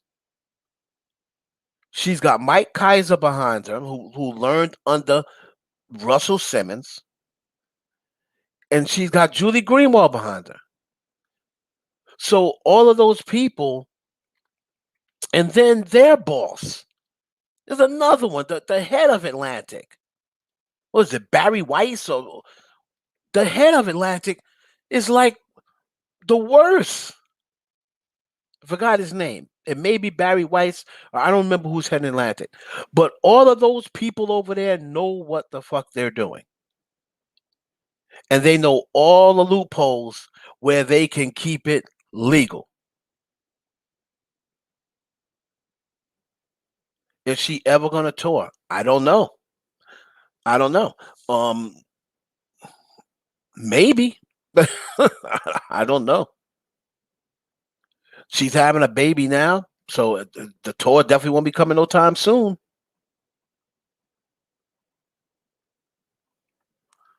So the way Atlantic is moving, their Atlantic is all about coming up in the green, right? So everyone at that record label, they have a motto. And I know people that work at Atlantic, so this is how I know this. Come up, stay green. That's their motto. Stay green. Meaning always come away on the positive side. Stay green. Maybe they weighed out what it would cost for Cardi to tour. Because if Cardi tours, that means all the visuals and lighting that she liked, they're gonna have to provide that for her. Right? That's a part of her performance. The lighting show, the lights, the visuals. That stuff would cost millions of dollars. To pick that up, go from stadium to stadium, that would cost millions of dollars. Now they have to look at what they can sell tickets at, how much they have to give the venue of the ticket sales, how much she's going to sell, how many tickets she's going to sell. And if they don't feel as though they're coming away double in the green, they're not going to do it. They're not going to do it. So they're all about coming away in the green.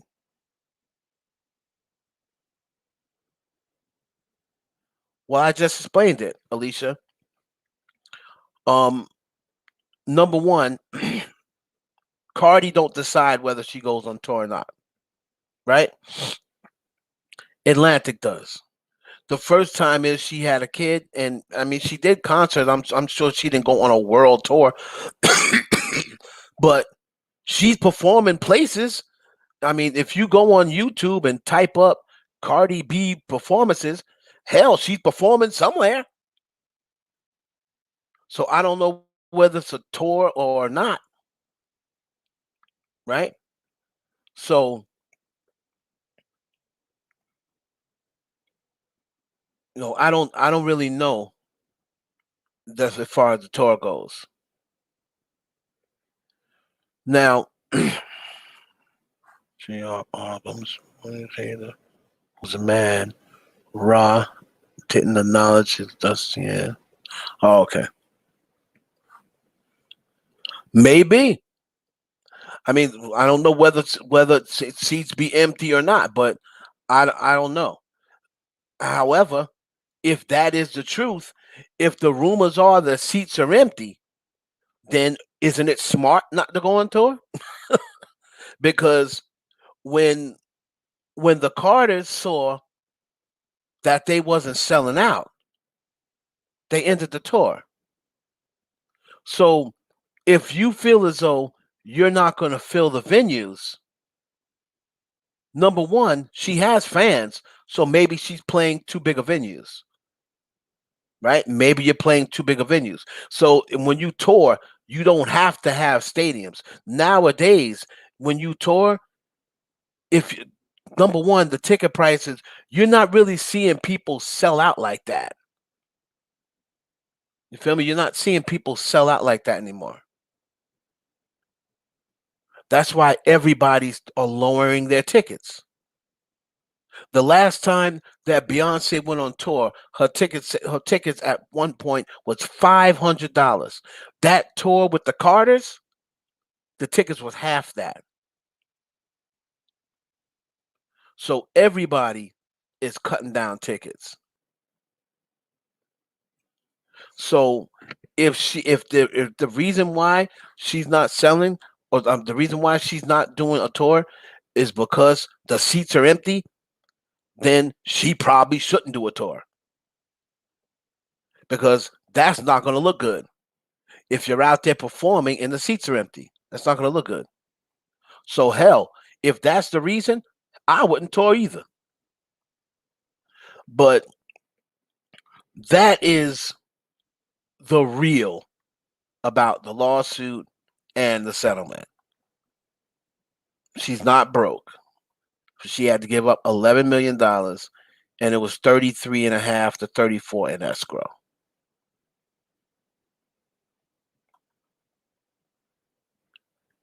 We almost got through all the topics, guys. Hold on.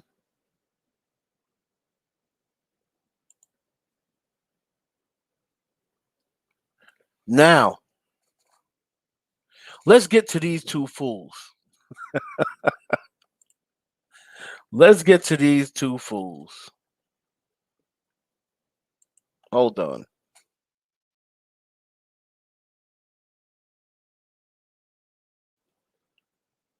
Let's get to these two fools.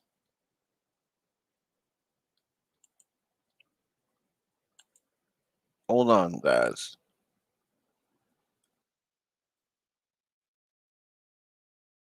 So, Chloe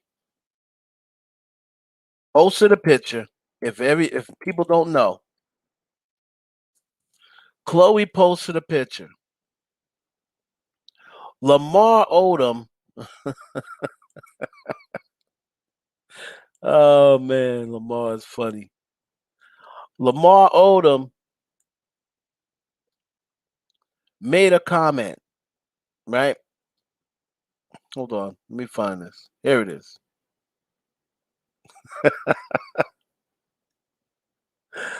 Oh man. So Khloe Kardashian put this picture up right here, right? Lamar Odom decides that, you know, he's gonna comment and say hottie.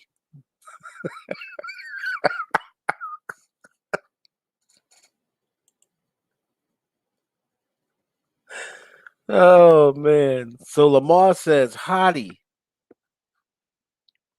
And then Tristan Thompson says, God brought you back the first time. Play if you want. Different results.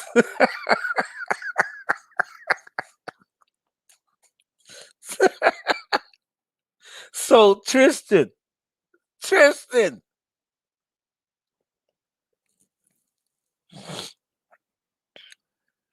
you got Tristan Thompson who just been dissing Chloe from day one.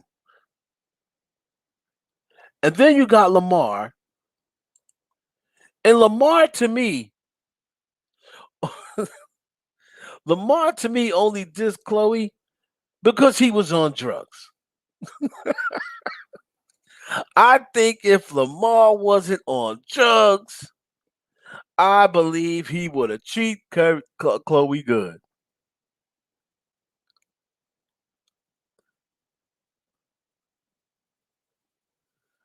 Now, I think if Lamar wasn't on drugs, he would have treated Chloe good.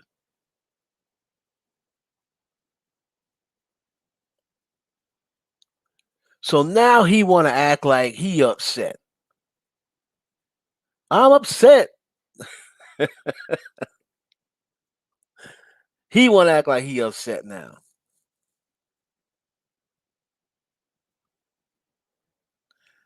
So first of all, Lamar Odom loved Chloe's first face. So I have to give him props there. You see, Tristan, you're in love with Chloe. What is this like? Chloe's what when Tristan came on to Chloe and started liking Chloe, that was what her third face? That was her third face. To me, that was her best face. When Kristen first started dating her, um, she was on her third face. But Lamar liked her on her second face. Lamar at least got to her on her second face.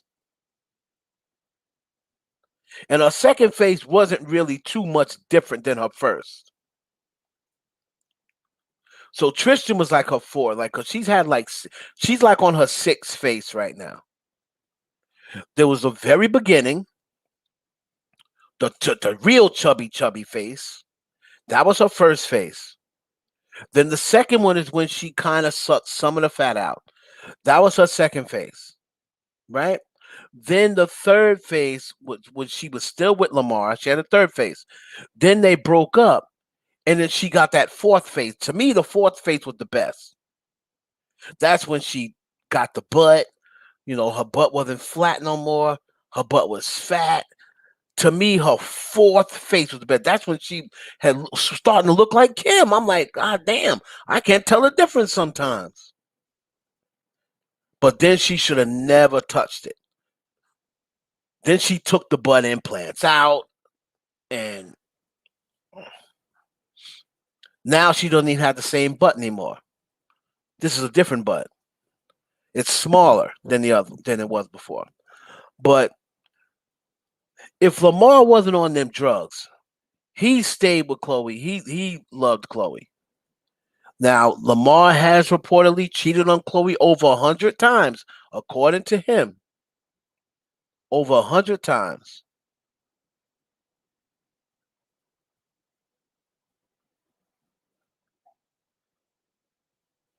Yeah, well, that was right. That was right after she left Lamar. That's what I said. Live wife. That was her. No, that was right before. That was her third face. He didn't have it when she looked the best. Right after she left Frenchie and she got with James Harden, that's when she was looking the best. When she was James Harden, Trey Songz was hitting. That's when everybody wanted to hit. Everybody thought, "Oh man, I gotta get this."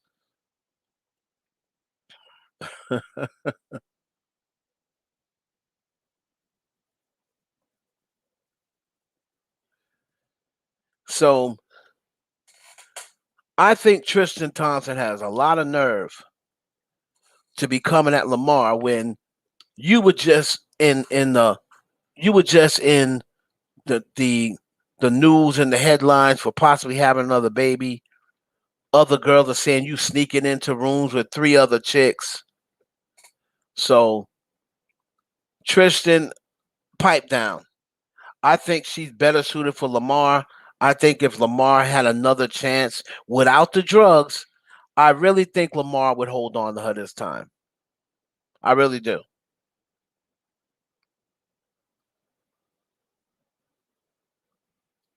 I really think she should go back to Lamar Odom.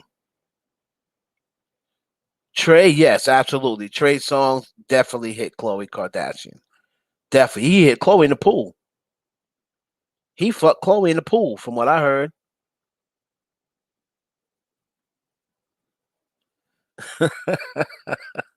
Yes, Trey's songs definitely smashed Khloe. That's why her and Lauren London fell out, even though Lauren London wasn't smashing Trey songs anymore. See, it kills me. It killed these chicks kill me because they don't even be messing with the dude, and then they want to blame the girl. But it only happens when it's a Kardashian. Like the other girls can date somebody right behind, but they don't get dragged. Like Rihanna didn't get dragged for taking Hassan from Naomi. Everybody found reasons of they were just friends. Oh, they wasn't. Everybody looked for every reason not to drag Rihanna. But the Kardashians, whenever they do it, they're always homewreckers. But these other chicks be doing the same thing, but they don't get dragged.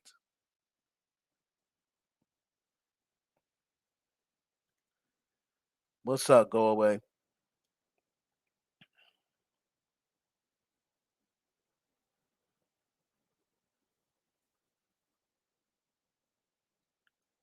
Still, it does not matter, Miranda. In Hollywood, there is no girl code.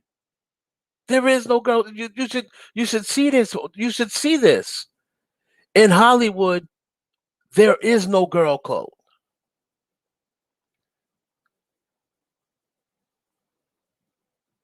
And remember, she didn't take Trey songs from Lauren London. Lauren London and Trey songs were already broken up. That's a narrative that every blog likes to spin. Like the Kardashians can take every man.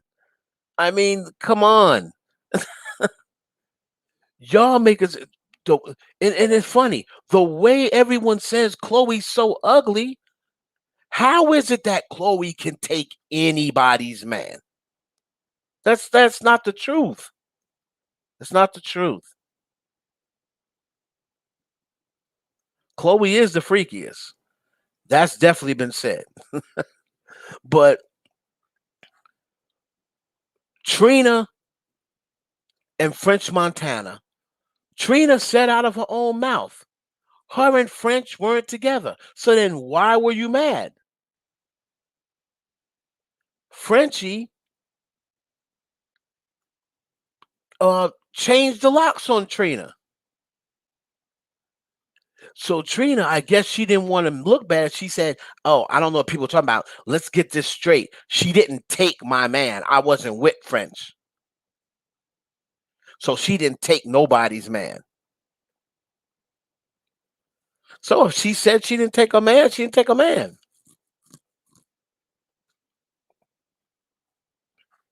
And then the whole thing with Chloe and Tristan's baby mama, Larsa Pippen came out and told everybody she dated Tristan before Chloe. So what does that mean? That means Larsa took Tristan from the baby mama, but nobody acknowledges that. Everybody still says Chloe. When Larsa Pippen came out and told everyone, I dated Tristan before Chloe.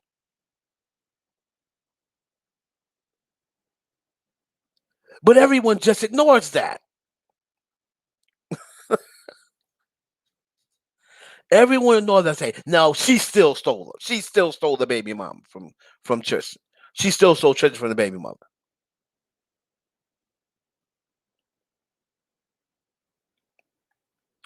What Hollywood says, Volcan, is Chloe. Because on the blog, there used to be a list going around. All the publicists had it.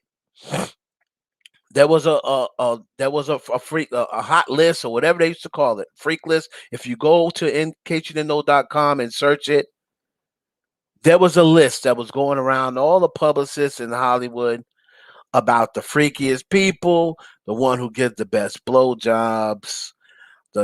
They had a list, and it used to circulate around Hollywood.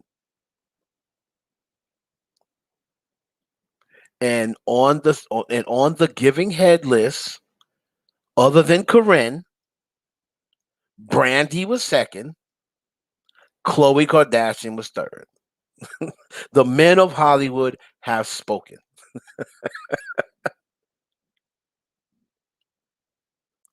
Trey didn't have Nicki.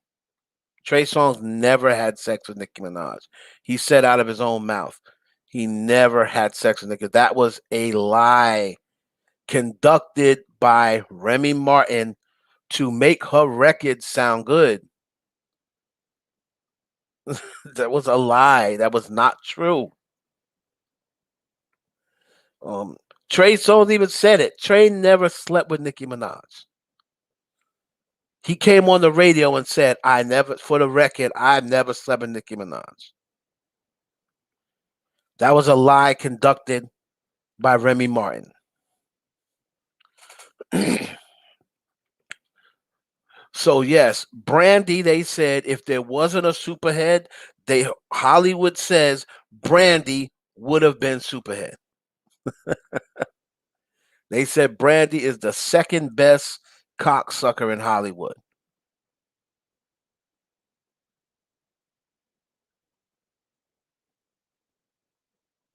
I'm not gonna say no. Not that's not the only two. Quavo had Nicki as well, and I believe Nas as well. So that's not the and then Kenny. So you can't say that's the only two. That was the only two for a minute. That ain't the only two now. Nicki got more than two now. She got more than two under her belt now.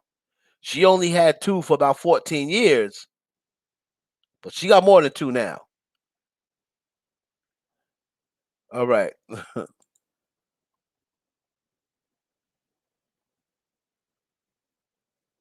Let's see. What else? What else we got? Hold on.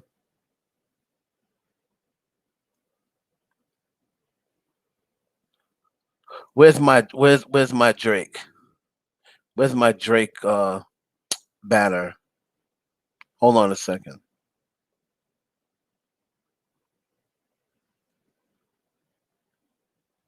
Forget Lord. We're not gonna get into Lord tonight.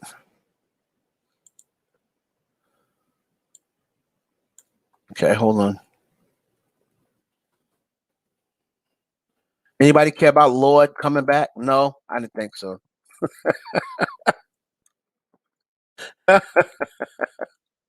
Lord's back, everybody. Anybody care? No, I didn't think so.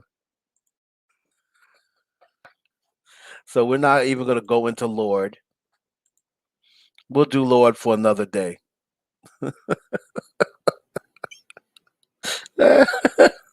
Drake, Drake and his new girl.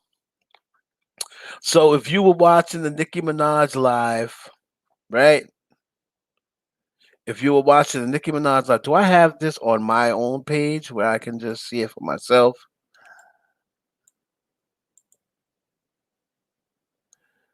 Okay. I think Spill of Sugar may have it.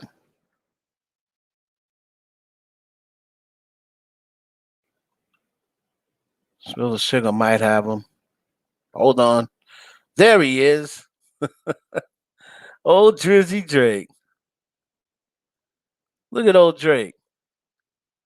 So Drizzy Drake was out in Los Angeles.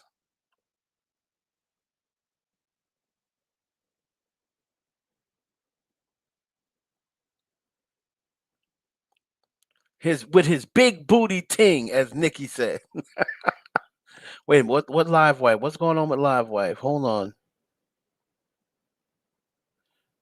Shensia, what the Jamaican girl? I wouldn't put that past Drake. but he didn't get her pregnant. But I wouldn't put that past Drake at all. Live Wife said she's had enough. Hold on. Live Wife, what's the matter? So so she was out with the big booty ting. So so Drake was so called Drake was so called texting Nicki saying Bia look good, right?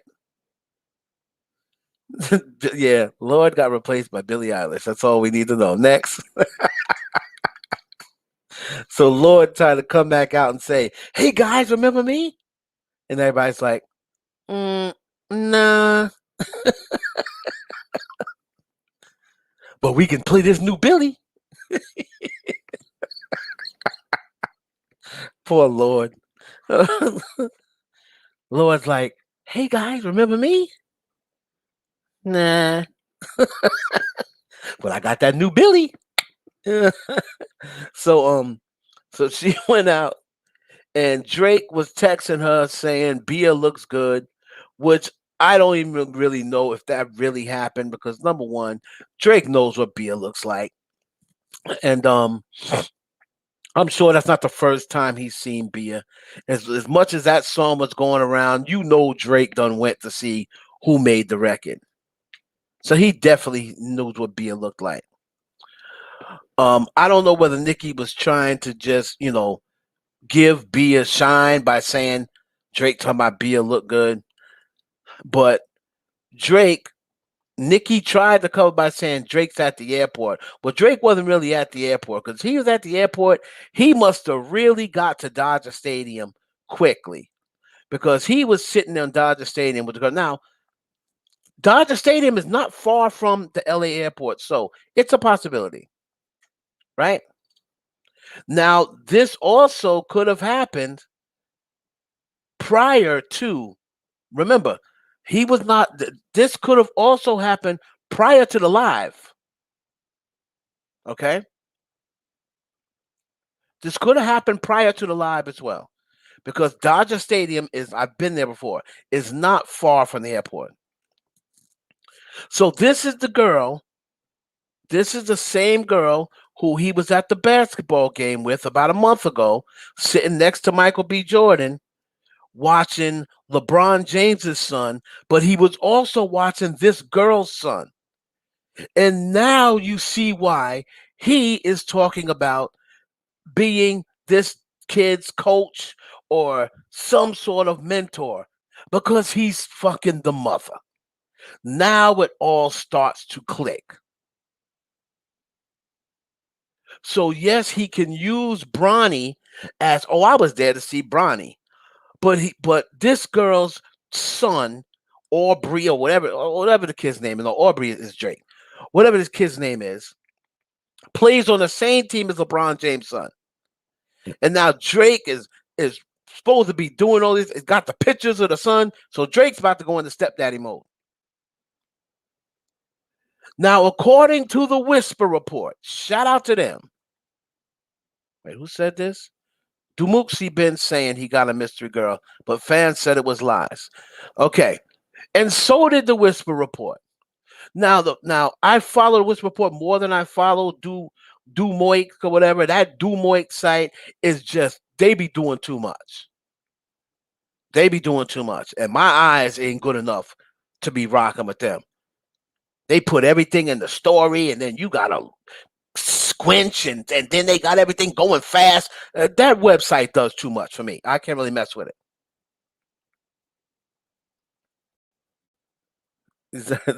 Live White said she was sounding jealous.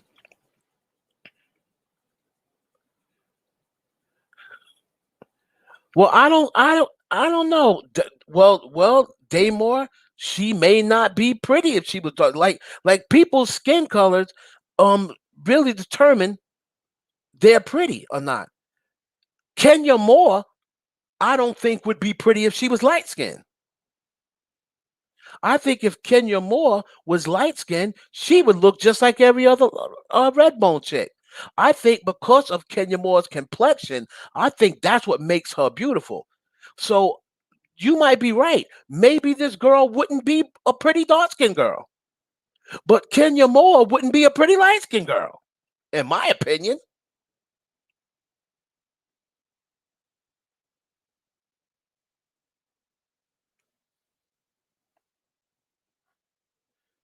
Right? So,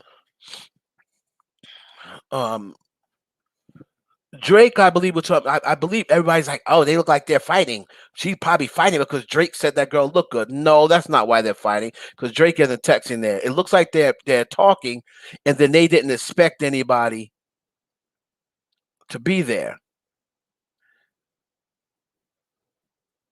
right? And if they're arguing, hell, I don't know what they're arguing about. I don't think they're arguing about Drake texting saying Bia looks good. But anyway, the Whisper Report, shout out to them, said about 2 weeks ago, or maybe a week ago, Drake and Drake's back in Toronto. He stopped in Vegas yesterday. So I don't understand what, since Drake got put on blast, I don't understand what the issue was here. I don't know if they were arguing what they were arguing about, but Drake rented out the stadium for this chick. He's been going to games with her and stuff like that. So we'll see after this time right here whether they continue to be seen out in public. But that is his big booty ting, because boy, does she got some rump.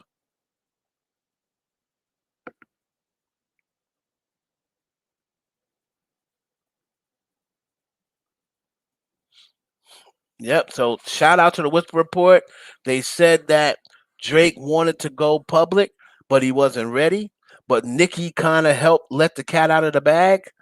And then Dodger Stadium, if you notice, Drake and them looked up like, I thought y'all were gone. They didn't even know they were being filmed. Drake and them looked up and they were saying, bye, we're leaving. Bye. So Drake didn't expect to be on camera. If you see how him and the girl looked up, she looked up like, what is that? A camera there? And they were like, bye, bye. So they were the ones filming Drake and this girl at Dodger Stadium.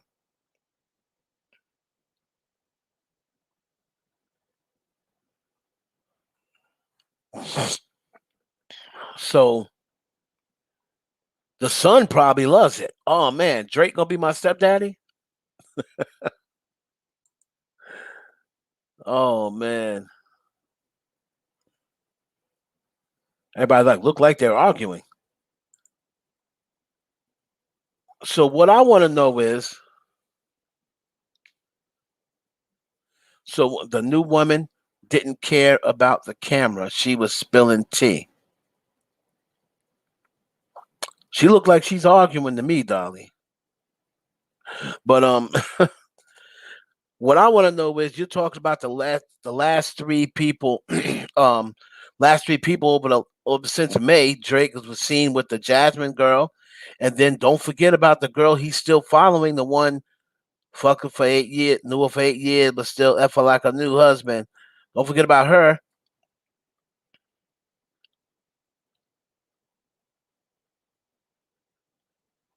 She was tapping his leg. Oh, okay. Okay, I see what you mean, Dolly. So, Dolly, you don't think they were arguing. You think she was telling him about something, right? Yeah, I could see that. And he's looking like, yeah, yeah, I get it.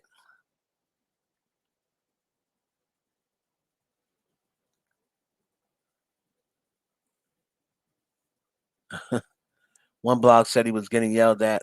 Whisper Report said she was co-signing, saying Bia looked good. Okay, we'll see what happens with Jizzy Drake. This chick, she is definitely Drake's type. She looks like the girl known her for 8 years with still F like a new husband. They look alike.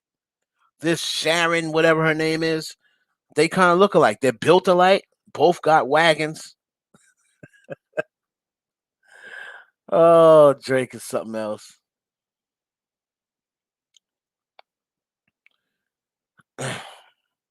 But the funny thing is, Drake does when people say Drake's got a type, then you have to look at it and be like, no, he really doesn't, because Drake don't really have a type. He's dated Rihanna, who was thin. He's dated Melissa Ford. He's dated um Zoe Kravitz, who's skin and bones.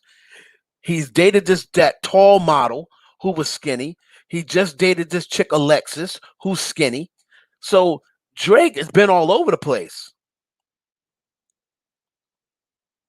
So he really doesn't have a type, right? He says he does, but when you look down the line, as he's been dating, he was dating a type for a while. He was dating a type for a while, but then Rihanna is slim. Rihanna's slim. Zoe Kravitz is skin and bones. Then you have this girl Alexis, who's tall and slim, and then that model chick he was coming from the hotel with, she's tall and slim. So he doesn't really have a type. He started out like Nebby, and all of them girls are built alike. Nebby and Kat, Katia, Bria, Bernice.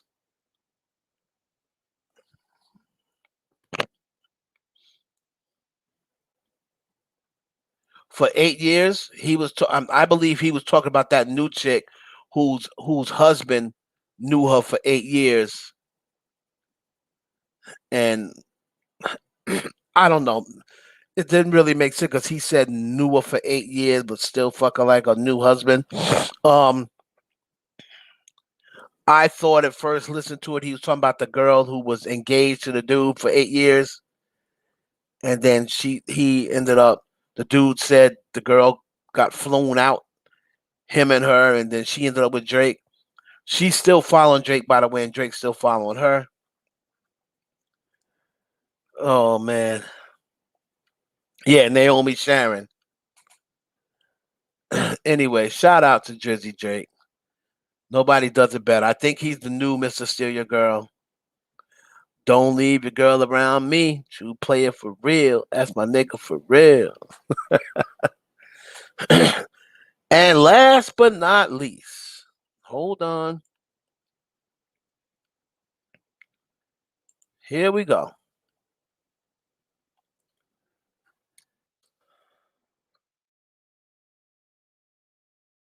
So, if you have seen it,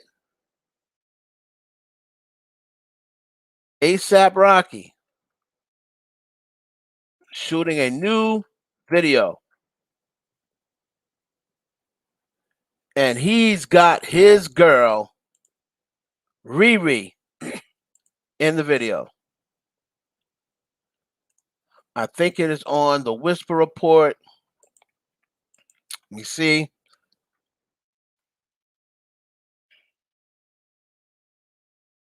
Shout out to the Whisper Report in London. So,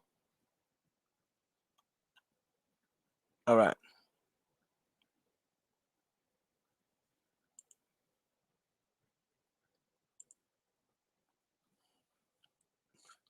We'll make the screen bigger. Here is shot of the music video.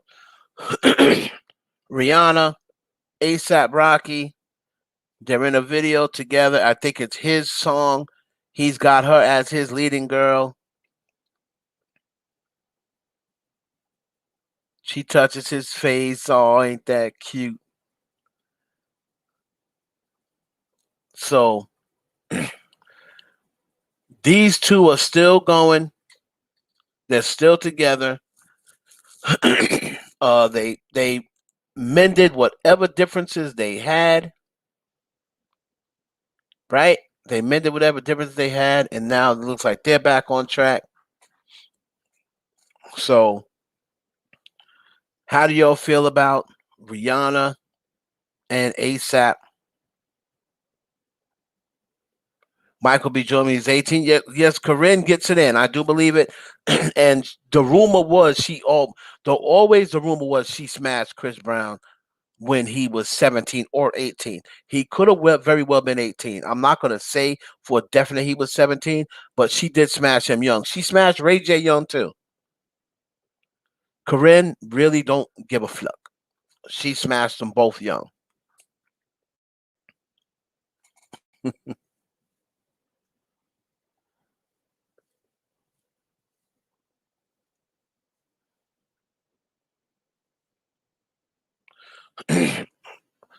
I don't think Ree is on this record. I just believe she's in the video as his leading lady.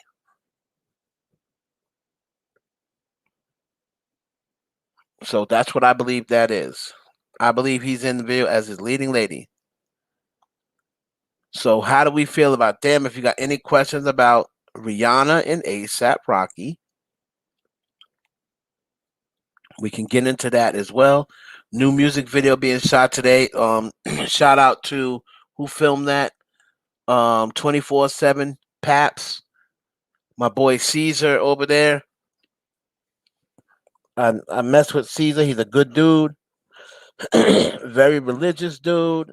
You know, family man, and he stays up on that Rihanna stuff. Rihanna got to the point where even Rihanna was annoyed with him today. When she went to the dentist, she looked up. This nigga's about some. Hey Ree, what's up Ree? What up, mama? What's up Ree? What's up, mama? She was looking like, hey. She probably like, look at this fucking nigga. Everywhere I go, this fucking nigga's there.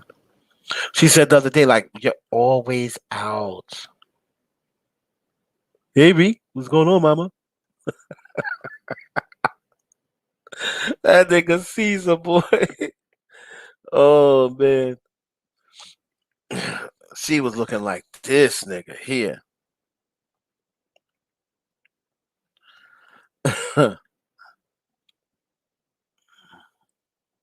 All right. All right, guys, here we go.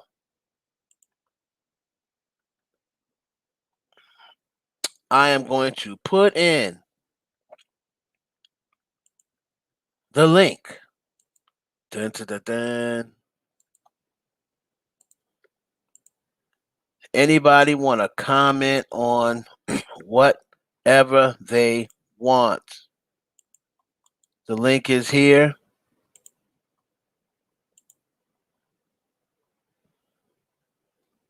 Boom.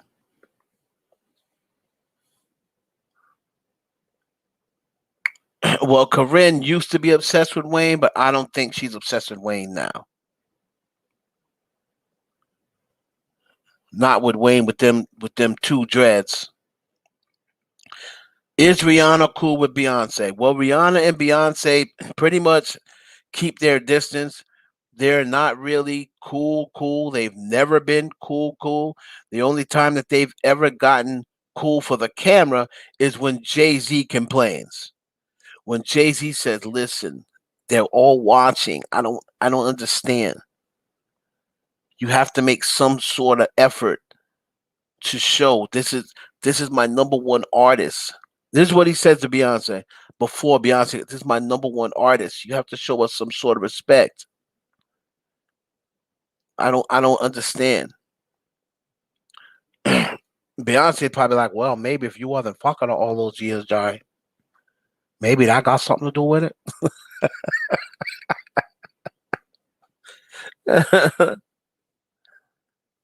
Ring the alarm, Jai. I'll be damn if I see another chick on your wall. So they're not really cool. They've never really been cool.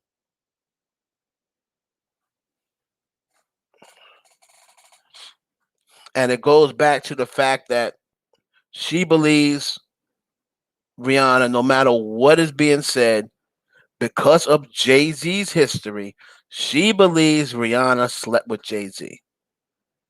Everyone's been telling her Rihanna slept with Jay-Z. Solange told her Rihanna slept with Jay-Z. Kelly Rowlands told us Rihanna slept with Jay-Z. Everybody's telling her before her and Jay-Z, even got into the lemonade phase, that she was smashing Jay. Probably before they were even married.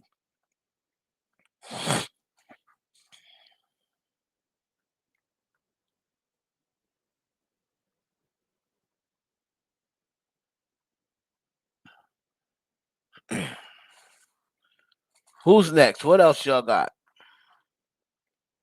Anybody want to come on? There is the link.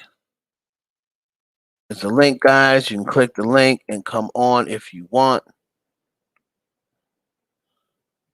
You told us you found out about Rihanna's documentary. Okay. So Rihanna's documentary is this documentary was supposed to come out July 5th. Well, we are at July 11th. And that documentary is nowhere to be found. So it is another pushback from what I was told. That documentary has been shelved indefinitely. What they mean by indefinitely is they do not know when it's coming out.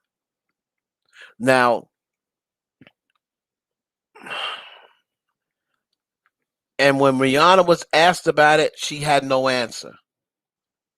I had already knew that it got shelved indefinitely. She doesn't want to come out and say that, but right now it is shelved indefinitely with Amazon. They're having an issue with Amazon with the release date. Amazon has supposed to release this back in 2018. Some things has changed with Rihanna. The original documentary was kind of like her up to the point where she finally met the man of her dreams, Hassan Jamil. And her introducing Hassan was going to be the end of the documentary. That's why it was supposed to come out back then. But then her and Hassan broke up. So she had to remove that part. Then she had an issue with Jay. Jay and Beyonce allegedly hit her with a cease and desist because she was going to have in her documentary how upset she was at Jay with the whole anti debacle. Jay said, I don't want you mentioning me in a negative light. We're not going to do that. So during that whole time when Jay was on board with the Super Bowl, Rihanna was going against him with that. The other things, Rihanna was going against him with that. And Rihanna was going against him totally. And then the last thing I heard was she was absolutely appalled when the Rock Nation CEO got a pardon from Donald Trump because Rihanna hates Donald Trump. And then the CEO of Rock Nation went and got a pardon from Trump, and Rihanna feels as though Jay-Z is behind that. So she really is appalled for Jay-Z, and she's trying to get out from under him. The problem is when Rihanna had an opportunity to leave Rock Nation years ago, she re-upped. And then she got into a contract that pretty much doesn't allow her to get rid of Jay. So when she had the opportunity to leave out from under Jay-Z, she didn't do it. And this always seems to be the issue with Jay.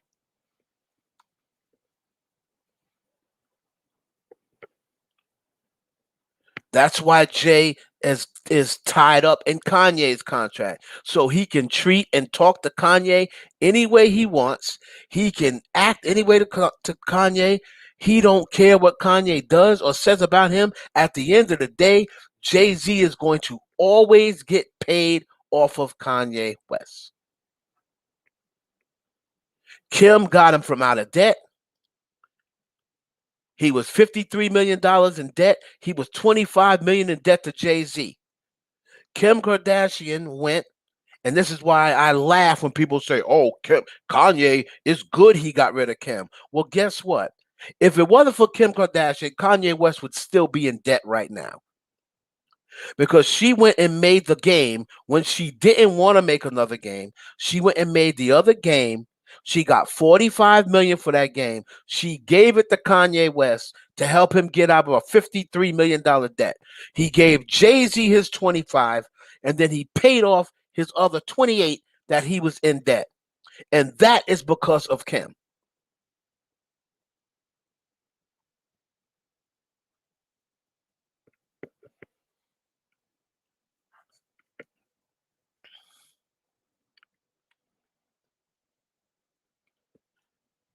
And that's when the mother back then was telling her, you need to divorce him because you're going to go broke.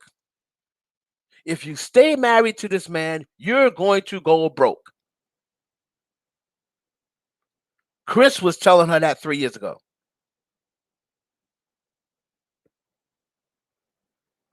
Absolutely right, Lara. So that's why all these Kardashian haters and people that just follow a narrative, oh, it's good he got rid of Kim. I bet you it won't be. I bet you give him a couple of years and he look at his pockets and see Kim was the one keeping him in line and keeping him handled, or else, like Live White said, they may have offed him by now because they were trying to off him back when they brought him to the house, back when they brought him to see the cyanide. And he said in his interview, I thought they were going to kill me. I thought the doctors were going to kill me. They came and got me. They took me to another room that was not a doctor's room. There was people rolling me in that was not doctors. And my wife got me out of there.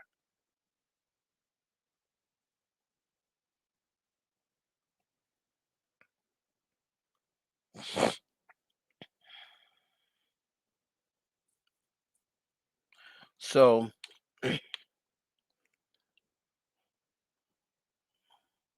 Rihanna is now in a contract where Jay ended up when she read up, that gave Jay an opportunity to put his investment into Fenty before Fenty blew up.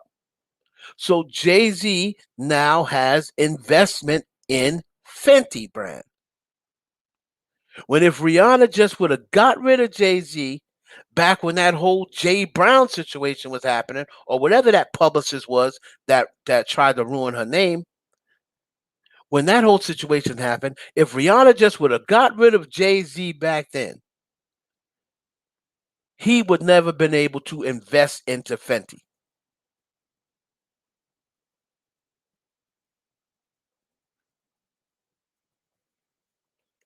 Now he's invested in the Fenty, so she really can't really get rid of him.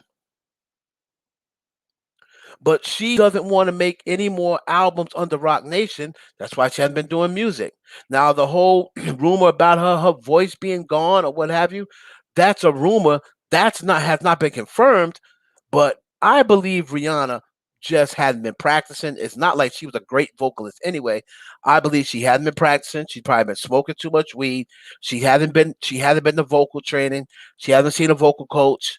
So your voice can end up getting like that if you have been training all your life or been training since 16 and then you just stop vocal training. That's hard on your vocal cords. Then when you start throwing weed on top of it, that's probably why she lost her voice, not because of cocaine or whatever else people were saying. But I believe her voice just went bad just from non-practice and no longer going to a vocal coach.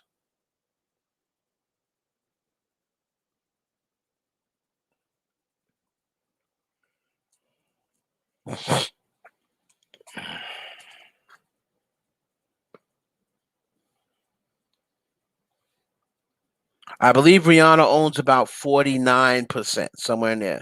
She owns a little less than half. A lot of people like to spin the narrative because they want to put her against Kylie. And here we go with the Kardashian shit again. They want to put her against Kylie, right? Listen, Kylie Jenner owns, before she sold her portion, she owned 99% of Kylie Cosmetics. All right. Before she sold off her portion, She owned 99%. Then she went and bought the other 1%. So she owned 100% of it. She recently sold, I believe, 49%. So now, or 51% of it. So she owns less than 51% of Kylie Cosmetics now.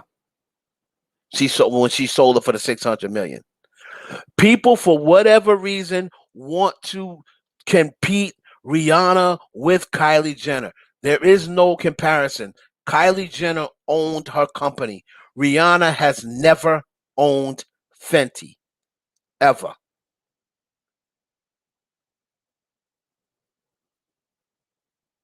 ever. Rihanna has never 100% owned Fenty.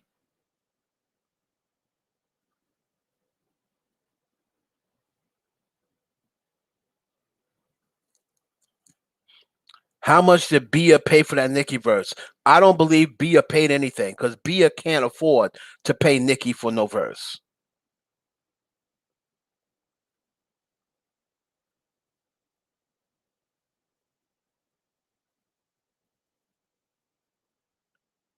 No, Skims is selling out the rack.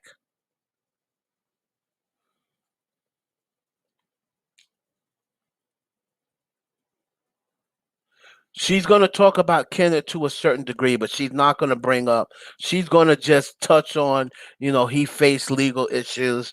She's not going to go into the rape. She's not going to go into the case. I do believe she'll touch on him getting, I had to such and such, because of my husband's legal issues. She's going to probably touch on how difficult it was to get him there for the birth. But I'm happy I did because of his legal issues. He really could, but she's not going to go into it. She's not going to go into it. And she did. What's up, Nessie? She did. She is going to talk about Trinidad, the Trinidad incident in the documentary, because she is trying to defend Kenny in the documentary and say it wasn't his fault. It really was my fault. I should have prepped him. He's not used to doing this. He's not used to going anywhere. He's not used to being in public with a bunch of people. So I should have prepped him on how we act in Trinidad. That was really my fault. But I don't think she'll go into anything else further than that. Diddy and Jay Z. This is this king of music thing, right? So they're forming this little thing where half of the industry is going with Diddy, and the other half that don't really mess with Diddy is going with Jay. So if you notice, who's been up under Diddy the last few months? Soldier Boy, Ray J, Bow Wow, Drake, Drea, um, Chanel Monet, um, couple other people. And then if you notice, there's a separate group that goes with Jay, and you don't see them with Diddy. Yo Gotti, um, now Meek, and then the white boy, the billionaires, Michael Rubin, Robert Kraft, Meek Mill. Um, so there's a separate type of group is going with Jay. Nas. No, Nas is cooler with Jay. I believe he should be cooler with Diddy, but Nas has had his run-ins with both. Nas has had his run-ins with both. To me, he should be cooler with Diddy, but I don't know. It's kind of like, I guess I'll have to say Jay. He done the records with Jay. He done, him and Jay done got into this Bitcoin crap together, and then I don't think he's into anything with Diddy, but him and Jay are invested into a couple of things together.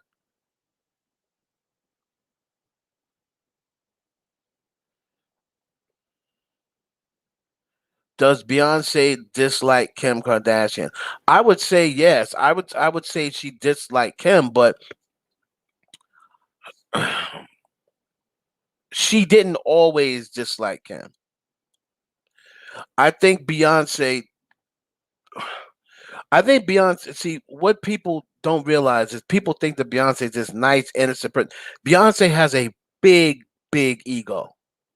She has a big ego, and when people are, you know, seeing when Kim, I'll tell you when Beyonce really started disliking Kim. When Kim popped up at that White House with Obama, right? You know Beyonce don't like people near Obama, but Kim popped up at that White House. And Beyonce's looking like, how this bitch get in the White House? Barack, Barack, Barry, what's she doing here? Because Beyonce always had this thing, right? Beyonce always had this thing is she can walk up in the White House whenever she wants. And that's the one spot Kim can't go. You know, Kim's at the Met Gala, Kim's at the Fashion Week, all these places that Beyonce can go. Here is Kim Kardashian, who don't have half the talent or a third of the talent that Beyonce has, and here she is in the same events Beyonce. That bothers Beyonce,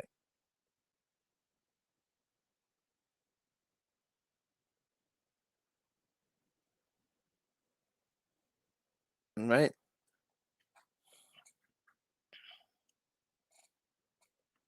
Yeah, why is a porn star in the White House? So, and then on top of that, she thinks that Kim has some sort of influence in Kanye snapping and Kanye coming out and saying that. Because after a while, after Kim tried to kiss Beyonce's ass for years, that whole thing about the wedding kind of kind of brought Beyonce back to reality. She thought if she threatened with Jay-Z not coming, right? Because remember, Jay-Z was the best man. Okay. Jay-Z was Kanye's best man, supposedly. She figured, well, Jay ain't gonna go. She thought that Kim was gonna tell Rachel Roy she couldn't come. Because if Rachel Roy's going, me and Jay ain't going. So Kanye said, Kim, you gotta tell Rachel she can't come. Cause J and B ain't gonna come if Rachel's there. And Kim is like, Rachel's been my friend longer than Beyonce. And Rachel did the dresses for the wedding. So how am I gonna have her design everybody for the wedding and then tell her she can't come? Because Beyonce's coming. Rachel Roy is Becky with the good hair.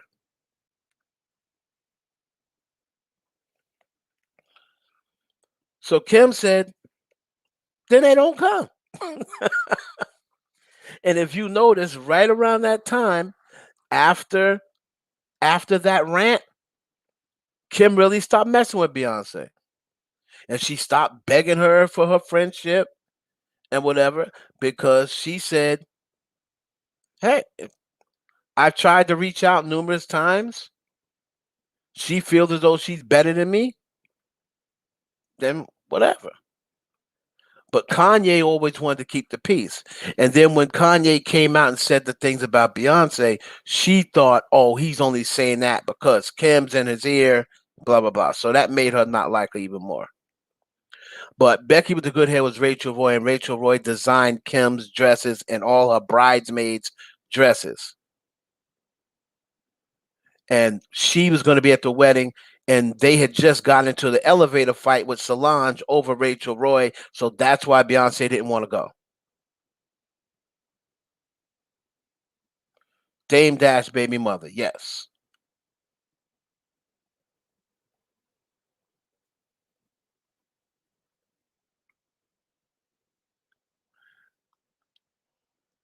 Anything else? All right, y'all. It's been real. We came on here. 1:30 is coming up. It would be 3 hours at 1:30. I appreciate y'all coming through. Y'all, this is the last time y'all gonna have me on here for 3 hours and not give me not one. I do think the couple of people that super chatted me, um, did none of y'all cash at me, but that's cool. I still love y'all. Um, Special shout out to all my moderators. Special shout out to my live wife, and special shout out to Dolly, my assistant, and what else? Oh, Melissa. Oh, the coke thing. Oh, everything about Nicki doing coke. Listen, man. I know people are painting this narrative that Nicki smokes coke, right, or sniffs coke. Now, if the woman says she doesn't sniff coke, and there is people that's been around her, and if they're not coming out saying she sniffs coke, then just because she's you got people that did coke saying, "Oh, she's sniffing." That shows that she does coke. That's kind of like saying, "Oh, she's got a cold sore." That means she's got herpes. That doesn't always mean you got herpes. you know, just because someone has a cold sore, that don't always mean that's herpes. I mean, I know cold sores are called herpes, but you get what I mean. That's just like because if this time if you coughing like crazy, that don't mean you got the flu. Oh yeah, when I had the flu, that cough was just like that. I sounded just like that when I had the flu. I know the flu when I hear it. That don't mean it's the flu. Thank you, selfless queen. That don't mean it's the flu. So just because she's sniffing, right? And you gotta kind of give it a benefit of that because she said, if I've done coke, you would have heard it about it in the record. I've never been, you know, shy about what I've done. And if she does do coke, it will eventually come out. But I'm just not going to take her sniffing, right? Her nose running online. That's just not enough for me to say this woman does coke. That's not a good allegation. Oh, she sniffs coke. That's not a good allegation. So, as of right now, until further proven, you know what I mean? Until it's proven, until somebody sees her sniffing or gets her on camera sniffing. Thank you, Marie. Gets on camera sniffing. I can't say that Nicki's on coke. I've never. I mean, I've only been to the studio with Nicki, 4 times. I've never seen her do coke. Now, granted, that was a long time ago. That was before, like I said, before Pink Friday dropped. So, and yes, this industry, you start getting involved in a lot of stuff. That is a guarantee. But man, things aren't always what they seem. Remember that time they said that Rick Ross was sniffing coke and it was on camera, and it turned out to be a marble table. Remember everybody was saying Rick Ross caught on camera sniffing coke. They said the same thing about Rihanna. They said the same thing about Kim.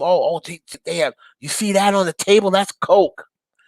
You know, we gotta be careful about who we say sniffs coke.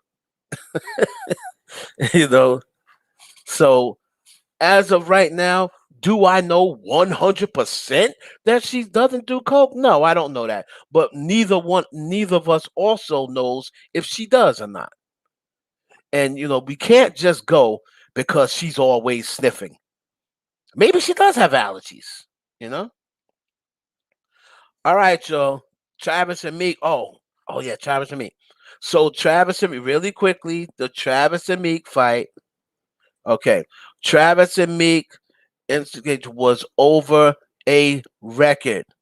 Travis was supposed to give Meek a record. He did not.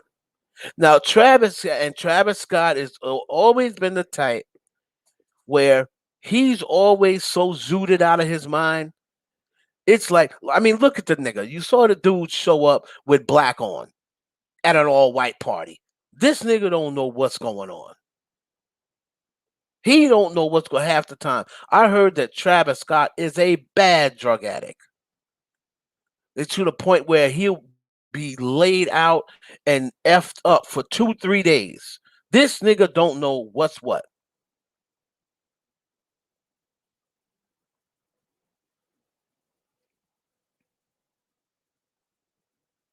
Isn't that Kraft and Rubin guys run a sex trafficking ring? I heard they did. I heard that Robert Kraft is definitely a part of sex trafficking, and you see he got caught uh, uh, running a prostitution ring or paying for prostitution, which I believe he had invested in that. I believe he had investments in that massage parlor, and they just shut down. They just put that under the rug. Because that massage parlor specifically, I heard a lot of team owners and billionaires had invested in that, and they were going there because they didn't have to pay. You know what I mean? And they went there. That's the reason why they went to that specific one. Michael Rubin owns the Philadelphia 76ers. So, but a lot of these dudes are involved in not just sex trafficking, but escorting services and stuff like that. The Illuminati. Somebody said, "What do you have to do?" I think I've been over that a lot. Go to the blog and find out. I really can't.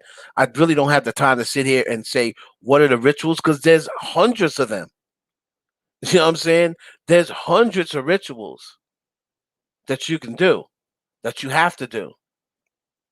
But the Meek and Travis thing was over a record in the past that Meek was drinking a little too much and he decides to bring it up. Yo, hey, yo, come here. Yo, Travis, come here. Yo, what the fuck? You in my record, yo? Travis is like, what you talking about? What record? What you talking about, man? What record? I don't know you, man. Every time I'm out, man, you always trying to press me about something. What are you talking about? What the fuck what the fuck you talking about? You know what? Let me tell you something, man. Hold on, nah, hold on, nah. I didn't do nothing. I didn't do nothing. What are you talking about? I didn't move my hand. I'm standing here. Yo, you always talking real slick. Kylie can't save you, man.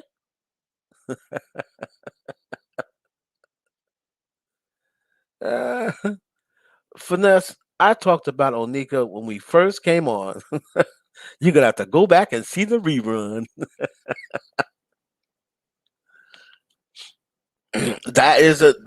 That's a part of those rituals. Them tickles. That's a part of them rituals. They know they were on camera. That's that man on man stuff, touchy feely. That's what they do. That's what they do.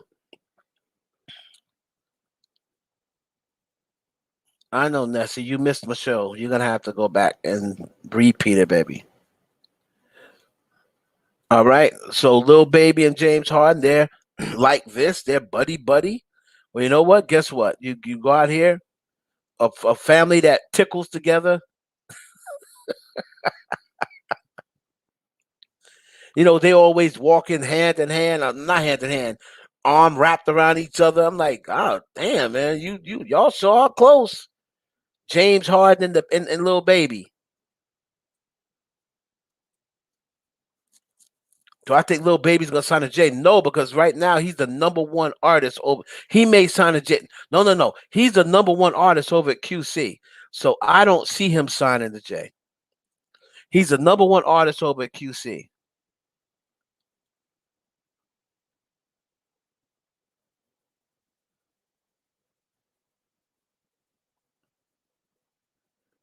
Do you have to do ritual to leave the industry? No, you pretty much just gotta buy your way out. If you want to leave it, if after if you've been successful in it and you've got millions of dollars from the powers that be, and you want to leave it, you just can't walk up like, okay, thanks for all the millions, guys. I'm out of here.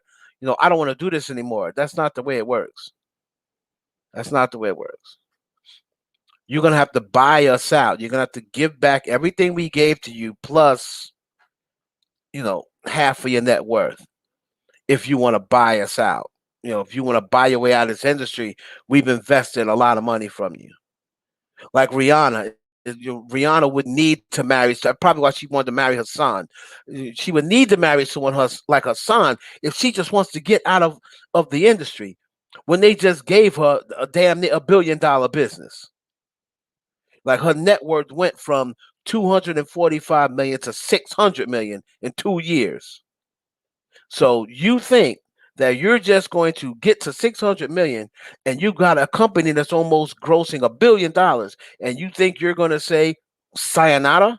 No, that's not the way it works. It's not the way it works. City girls took the oath. Do I think the city girls after Miami's son father got murdered? It's a possibility. It's a possibility. We got to keep an eye on what the city girls do next, what they look like next, what their album cover. We already saw them in the ID magazine.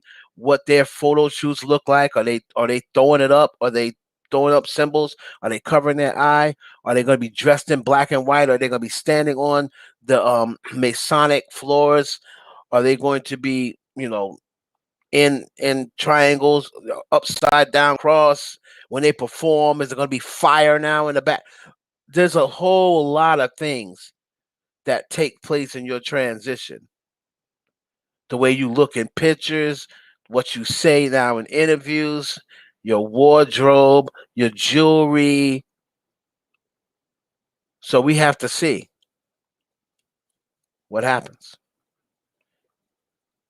What did she do to sell out? Saweetie, I don't think. I think Saweetie's right there. I think Saweetie's right there. I think they're gonna probably approach her. I don't think they've approached her yet because they want to see.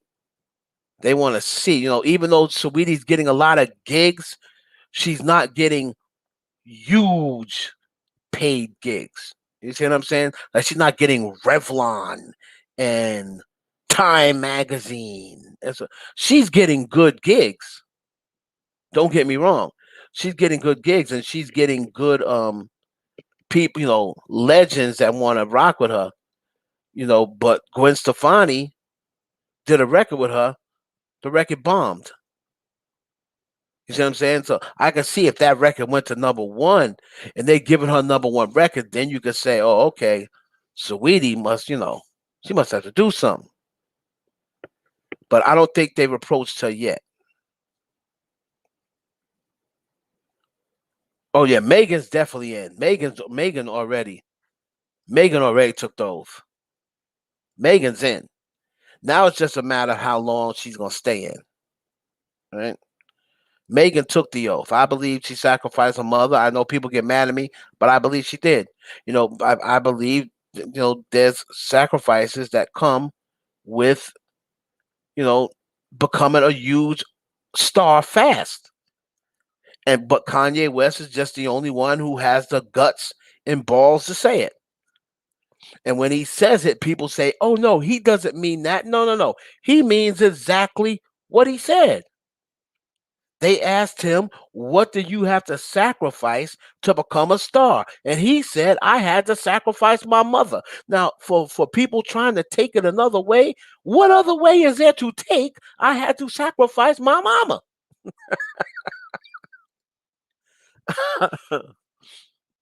Everybody want to change it and this, that, and no, no, no, no, no, no. There is no changing.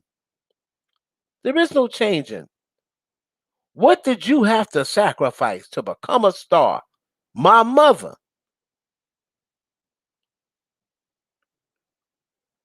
Plain and simple. Had to sacrifice my mother.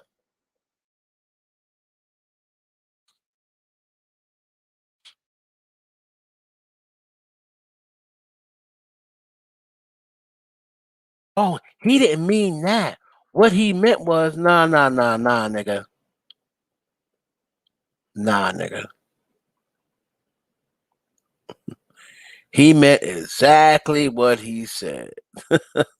With Amber Rose standing there watching him. Hold on. Where you at? Where Kanye at?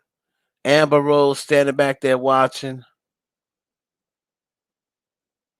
Hold on.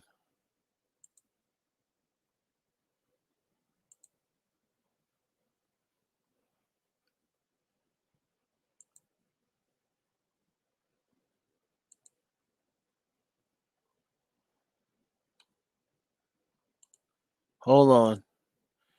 I think this is it right here. I don't want to hear nothing about this, that, and the third, and he didn't mean that. And listen, he meant it. He meant exactly what he said.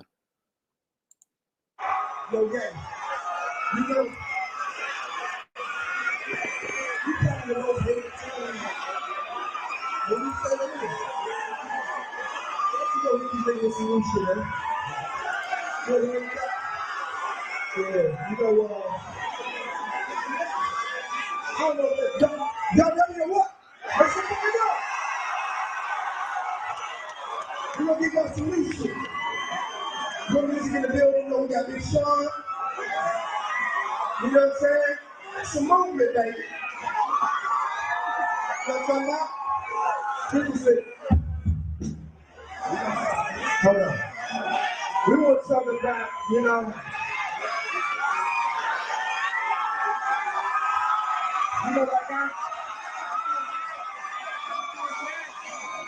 this is my first time back in America for the past like 3-4 months. I had to get up out this motherfucker for a second.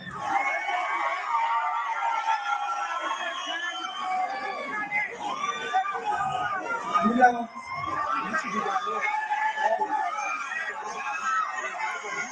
because I love the game so much, and I'm so passionate about it, that I just can't take this shit sometimes. And if they take everything away from me, it wouldn't fucking matter. Artists be too concerned about their well-being sometimes. Artists be too scared to stand up for something. They scared to lose their fucking house. Or they scared to lose their record deal.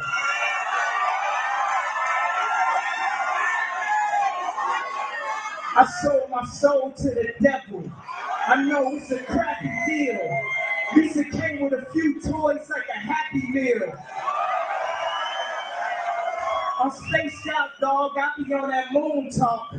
I wonder if God asked Mike how to moonwalk. You know the entertainer angels. Adriana for Giselle, let's exchange angels. Photo shoot in my crib, let's exchange angles. Rocking nothing but the Tom Pigs bangles. I'm so anxious, I'm getting anxiety. Begging one of these fucking fashion houses to hire me. They said I've been an asshole. I said if you acquire me, I could be a quiet me. Call it herbal diet. Can you give me your herbal time? See, I be calling it spicy. With a bad white bitch like Ice Tea.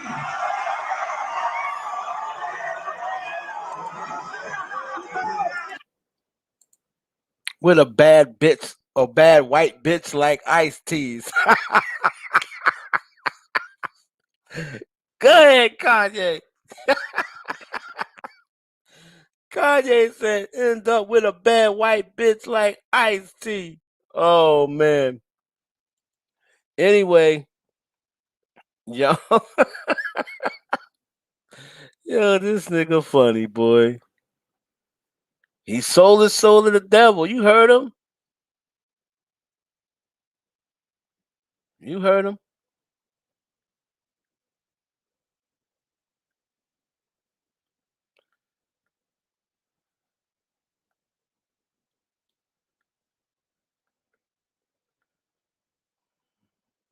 Bia? But did Doja sacrifice? What did Doja sacrifice? I don't. I mean, I don't know. I don't really know Doja's life like that. I'm not really into Doja Cat, so I don't know whether Like I said, you don't always have to sacrifice somebody. You sacrifice somebody for the big, big payoff. You know what I mean? You sacrifice somebody, that means you coming with the big payoff. Feel me? But anyway, y'all, I appreciate y'all. I appreciate all the super chats, all of the any cash apps. I appreciate y'all, man. I thank everybody. I can't go down the line, but all y'all, all my moderators. I thank my assistant Dolly. I thank my live wife. I thank Reese, my head moderator, and Miss Char, like everybody that holds me down week after week, day after day. For all you haters in here that's telling people to come up in my live, man, it's all good. Like I really don't care. And one thing you always gonna get from me when you come in here is truth. I'm never gonna backpedal. I'm never gonna sidestep. I'm just gonna tell y'all the truth, man. I'm just gonna tell y'all what it is. And I realize that everybody don't really like the truth. The truth is the new hate. Everybody likes for people to pander to their fave. Everybody prefers, you know, bloggers and YouTubers who are going to tell them only good news about their fave, but that's not realistic, and that's not life. Is your days filled? Is every single day that you have a good day? Is every piece of news you get good news? No. So it's not like that for celebrities either. They're human beings. They're not everything's not going to be good. Period.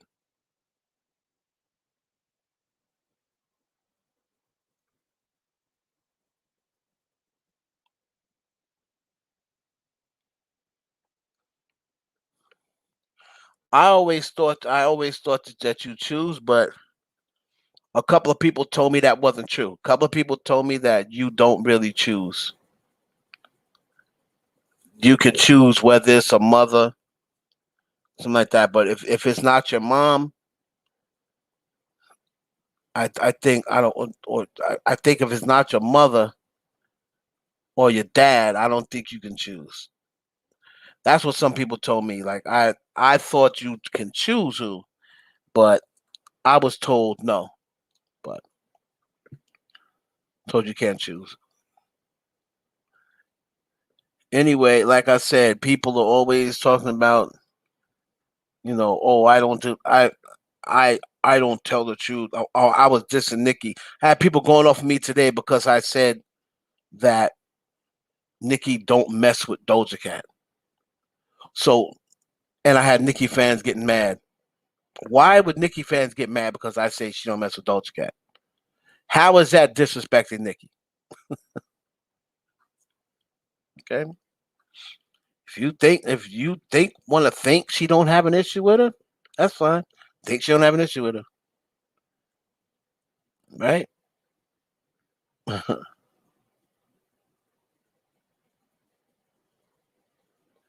Nicki's father, um, I really don't even know how close Nicki was to her father. You know what I mean? A sacrifice is you got to be close to the person. Now I know, of course, she loved her dad. Was she really that close to her dad? Like out of all the years, I always seen her mom. You know what I mean? Of course, she loved her father, and I seen just for instance, most of the time you see that one same picture. You Google Nicki Minaj's father and Nicki Minaj, you're pretty much gonna see what 1 to 3 pictures of the same picture, maybe. You Google Nicki Minaj and her mother, there's pictures all over up the doodah. So I really don't know how close she was with the father. Didn't she like get reunited with him like later on? I really don't know that. I'm gonna be honest with you. The times that I was around, there was only a few times she never mentioned her dad. She mentioned her mom all the time. And when you Google them pictures, you can only get a couple of pictures of her and her dad. So I really don't know their relationship.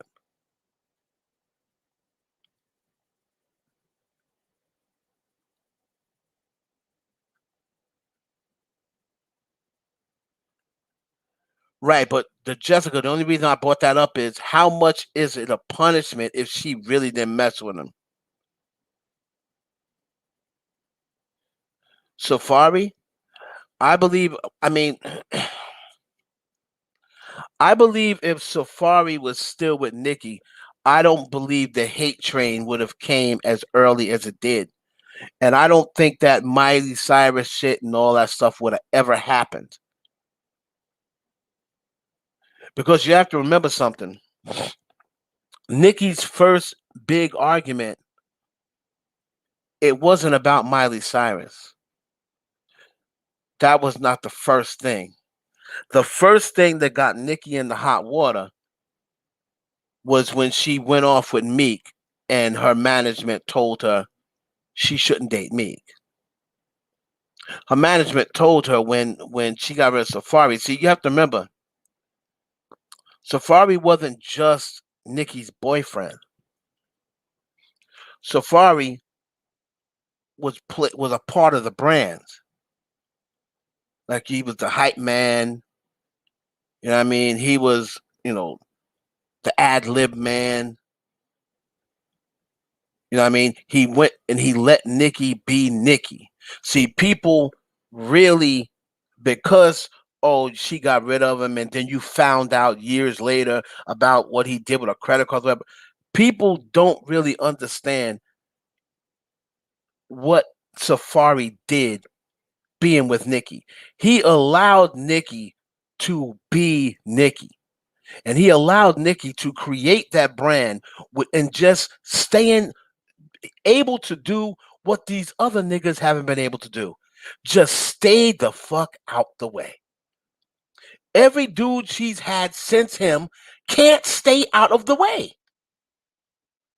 Safari knew how to stay the fuck away.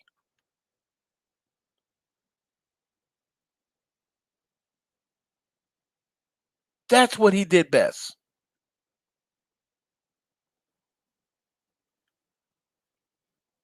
No homo, he's not an ugly dude.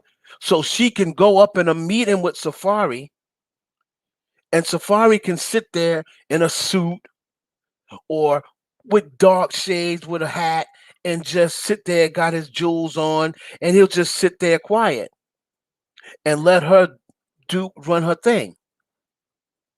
But because he was a presence, because he was a man there, he represented her, but he let her be her. He didn't say, "Oh no, fuck that! You're not gonna be giving no lap dances. Oh no, fuck that! You ain't kissing no nigga in their mouth. Oh fuck that!" He didn't do that. When Meek Mill came into the picture, that's when the hate train started. Because number one, she went against what her management said. Her management said, "Do not date Meek Mills publicly." That was the very first meeting. And her response was, "What you're not going to do is tell me who I can lay with and who I cannot. That's what we're not going to do." So the management was like, "Get Safari back, even if you're not dating him." And Meek was like, "Hell no, you my woman. That ain't happening."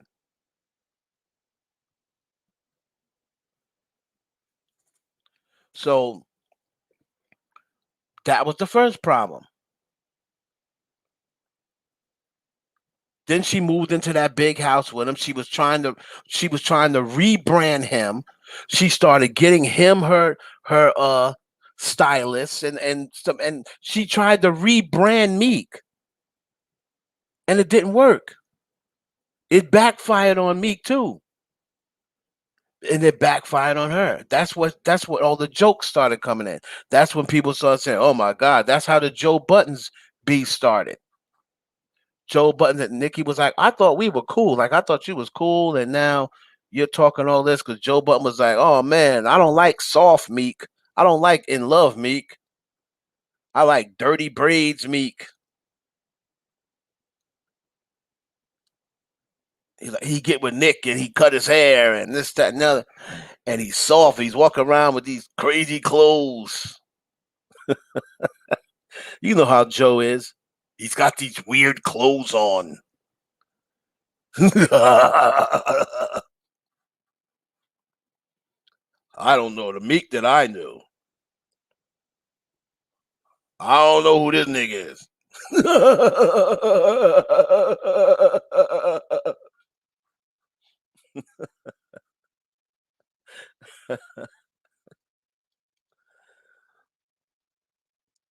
So, you know, that started a lot of bad stuff. And then the whole Miley Cyrus thing is people said that she was high, her and Meek. That's another thing another thing people were saying. Nicki and Meek were both high off of whatever pills or whatever they were doing before this award show, and he was putting the battery in her back. You don't let them crackers talk to you like that. Don't let none of them whiteys talk to you like that. You a queen. You the queen. Fuck Taylor Swift. Fuck Taylor Swift. Oh man.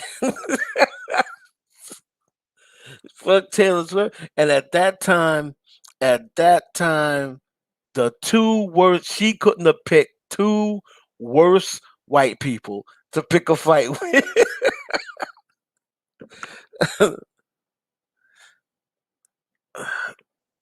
So Taylor pretty much let it rock. Taylor was like, oh, she kind of let it rock. Miley, not so much. So but I truly believe that if Safari was with her, I don't think that ever would have happened. I don't think that ever would have happened. I think Meek is a cause for a lot of her issues. And I think she realized that Meek was a cause of the whole fallout with Drake, the reason why she fell out with Drake. All that was because of Meek.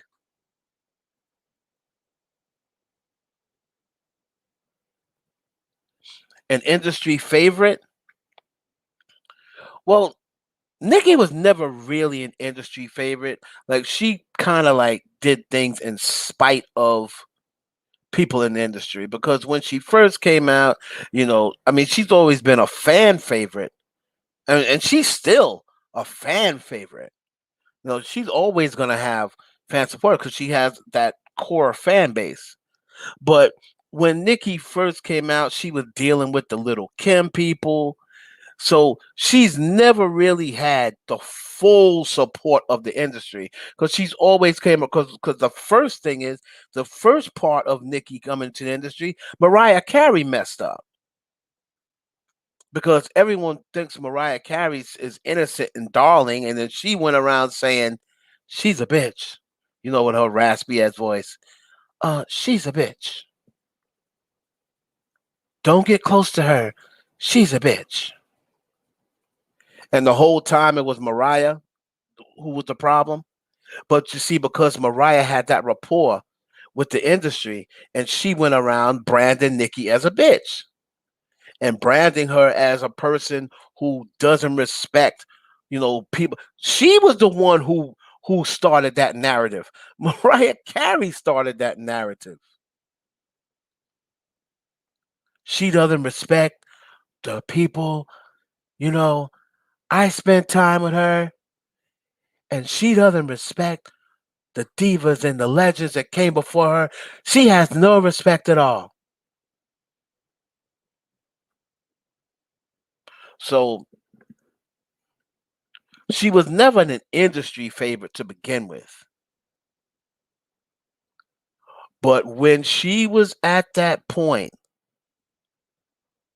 when Nicki was at the point with Safari, when she was on Ellen and those two little white girls pretty much introduced Nicki to mainstream people because a lot of those people and they had interviews with them.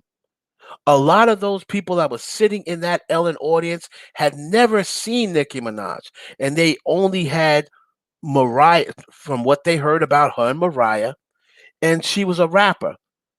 But when they saw those two little white girls, the way she was screaming over Nicki, that catapulted Nicki internationally. That one show.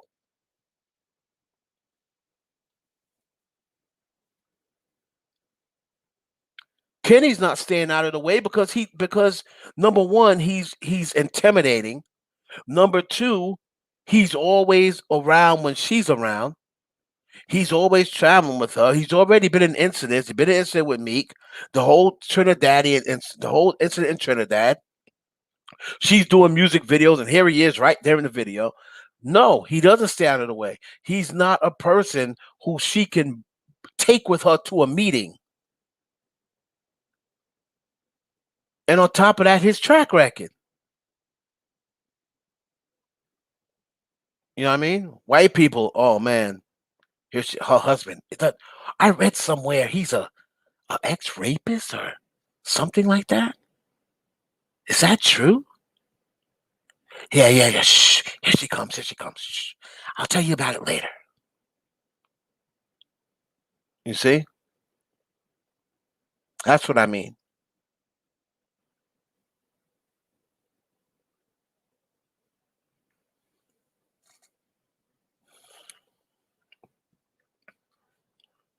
That's what I mean about Kenny. His track record is going to mess him up for a while. Now, she have a kid with him and he piped down, staying out of the way. To his credit, staying out of the way of the lives. Give him that. He hasn't been all up in the room talking about the fucking vibes and this, that, and the other. She's had people on live where she did ask Wayne about the position. She did ask this, you know what I mean? So the last couple of times he has stayed out of the way. If he can continue to do that and people just like forget she's married to Kenny, right? If that, because that's what people want to do. That's why I said this girl Bia is going down the wrong path. When she came on there with this, let me tell you something. I'm a man that worked in the industry, right? And trust me, Bia just ruined her Drake feature. Bia just ruined. I'm not talking about what she was doing personally, Ashanti, because so was Meek cheating. I'm talking about publicly her persona with Safari. At the end of the day, the public don't give a damn whether Safari was cheating or not. They only care about what they can see and the perception. You know what I mean? When those little white girls was going crazy over Nicki, nobody was caring about whether Safari was cheating on Nicki or not.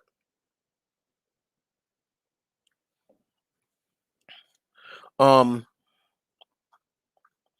this girl, Bia, I know she thinks it's cute that she is.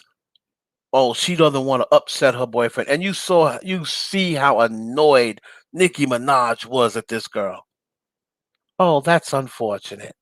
So now because he's in the live talking about, yeah, you better watch yourself. You're gonna be sleeping on the couch.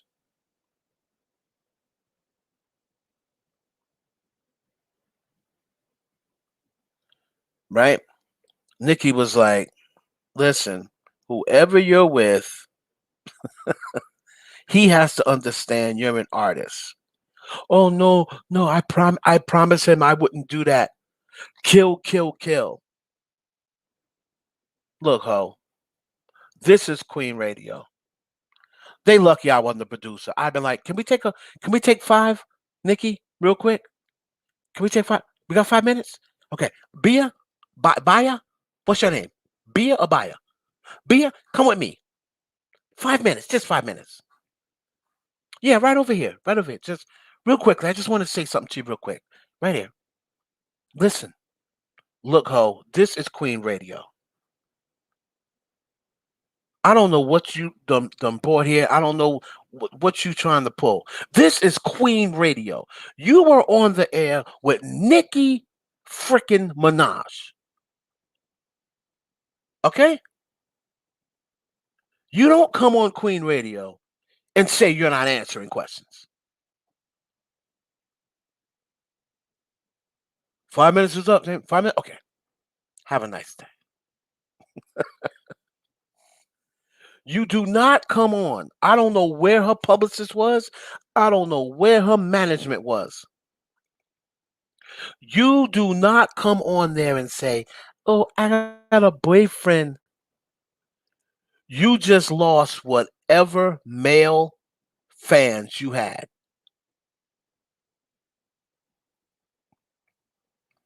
She had Drake saying she's fine, and academics saying Drake gonna try to fly her out. Did you see her shake her head and turn her nose up when Nicki said, "Talk about Drake gonna fly her out"? She turned her nose up and shook her head like, "No, he ain't."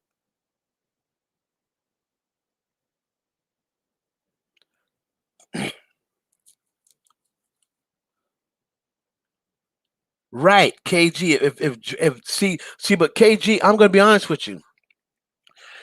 Women don't give a fuck when the woman when the man has a woman. Look when Chris Brown had Carucci.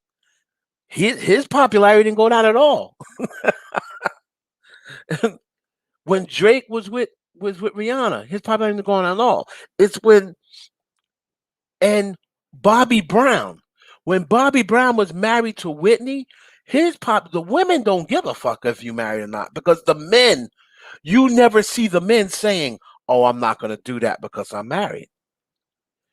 The men get married, but they don't change their ways. They keep acting the same way, right? But you don't see the women doing that. The women are always the ones saying, "Oh, I got a boyfriend. Oh no, I can't do that. I got a boyfriend." That's what that's what loses male fans,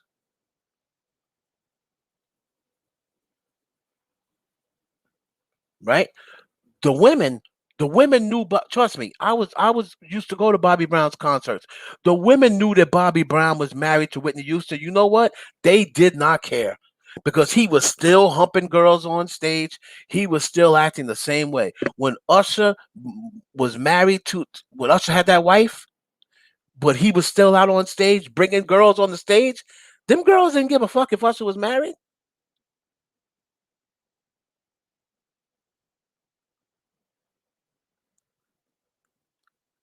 The boyfriend's in the stand is in the live saying, "You better watch your mouth. You'll be sleeping on the couch tonight."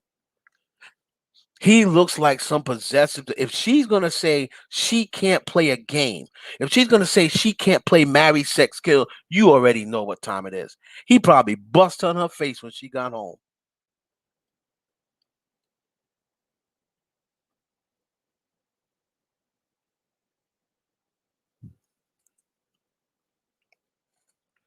Chris Brown was with Carucci. Them women don't care. Them women did not care. Because you know what they was thinking? He still does threesomes. Maybe I can be one of them girls that do a threesome with him and Carucci. They don't care. But she's sitting up here talking about she's not gonna, and then she's not gonna respond for Drake. You seen Drake new feature on the song? That song isn't doing mad numbers, but they never talk about Drake. They have to drag Nicki. Nicki hasn't dropped her own solo project single in years. Well, well, again, because they don't talk about the men, but that's the fans. That's really the fans. Like I keep telling people, and people never want to acknowledge it, right? Because they feel as though I'm giving Cardi some sort of praise. That's actually making her a culprit. That's not giving her praise. It's making her a culprit. Nicki Minaj fans and the ones that are true with themselves will admit, because Nicki even made comment, until Cardi B started mentioning number ones, no one cared. Nicki fans didn't care if she had a Grammy. Nicki fans didn't even notice that she didn't have a Grammy. Nicki fans didn't care about her song being number one on the top 100, which is considered a pop chart anyway. It was not until Cardi said, I'm only here for number ones. All I care about is getting number ones.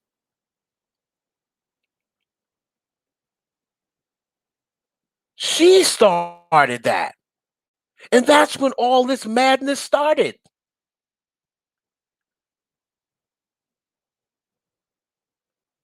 Nicki fans didn't care about number ones. That didn't solidify Nicki.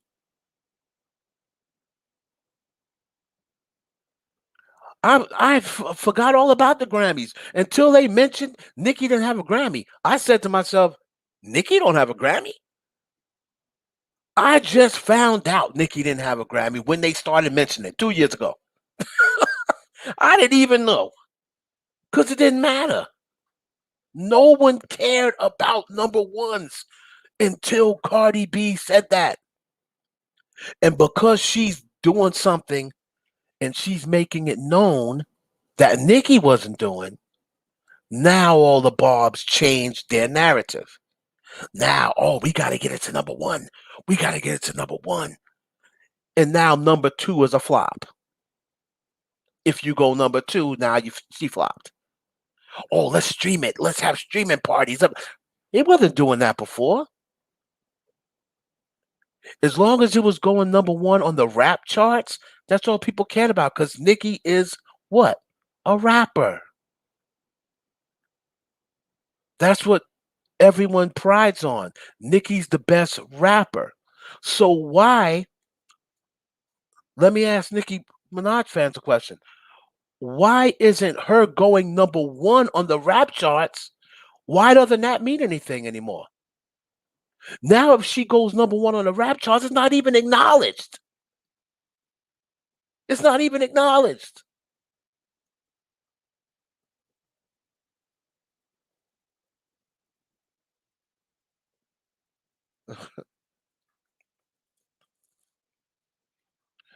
Now it's got to be number one.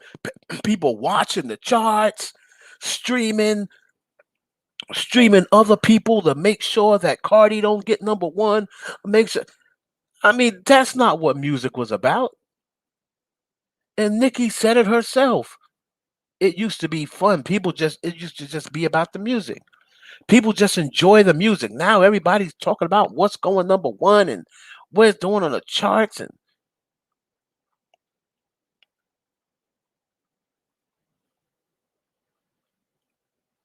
when Drake came out with that line, uh, you underestimated greatly. Most number ones ever. How long did it really take me? He's not talking about number ones on the top 100. He's talking about rap number ones.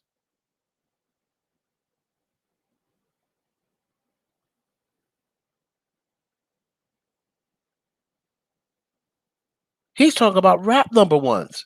He's not talking about number ones on the top 100.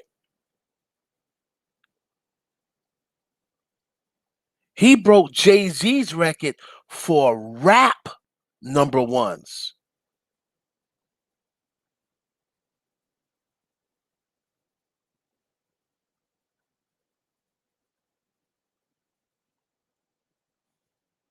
But she doesn't. But this is my point. She was the number one stream. Wasn't she the number one streamed person on Spotify? So how is that a lack of support? When Queen came, hold on. Correct me if I'm wrong. When Queen came out, didn't she get this one of the biggest promotions ever? I do remember reading that. When Queen came out, Didn't she get a billboard?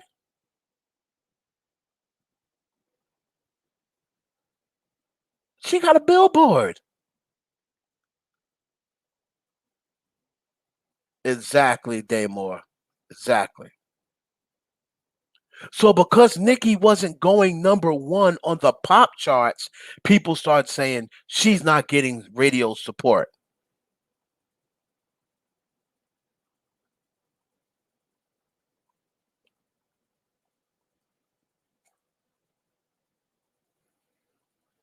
That's what I'm saying. And no. And Spotify, you talking about Apple? No, no, no. Spotify, hold on, hold on.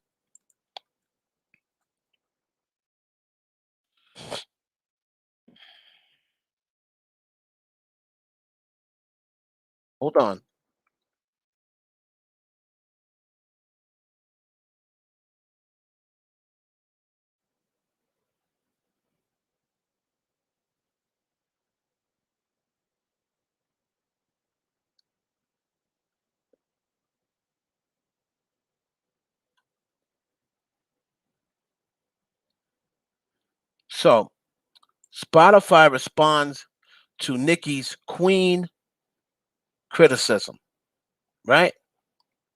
A representative for the company told Hits Daily Double Spotify supported Nicki Minaj with a Times Square billboard, not Apple, Spotify. Spotify supported Nicki Minaj with a Times Square billboard, a host of the largest playlists, New Music Friday, and the New Music Release Shelf. The statement reads her song Bed actually saw an increase based on the promotions put behind the campaign. The company continues to be big fans of Nicki. Now, that is what Spotify said, not Apple.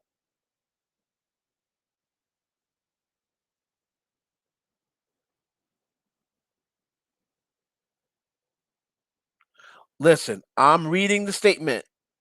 I don't care about what Joe Button said. I'm talking about what Spotify said. Now, if you want to take Joe Button's word over a Spotify spokesman, then you are welcome to do that.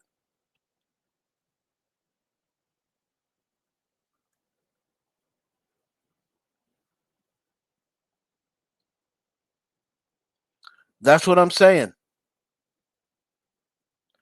Okay, that's fine, Smile. If that's what you say, then fine. Like I said, I'm just reading what a Spotify spokesman said. If you choose to believe Joe Budden, that is your prerogative.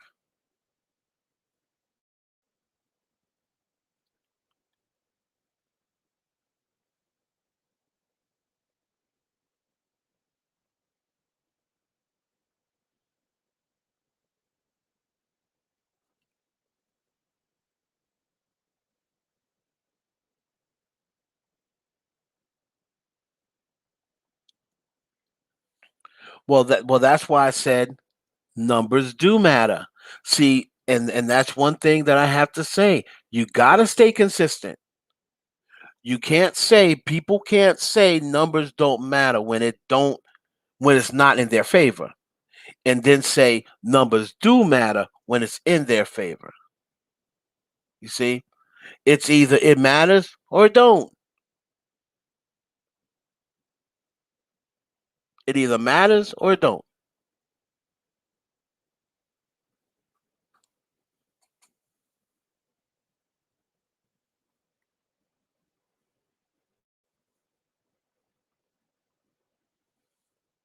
But anyway, I'm getting out of here, y'all. Appreciate y'all. See y'all around. See y'all on the next live.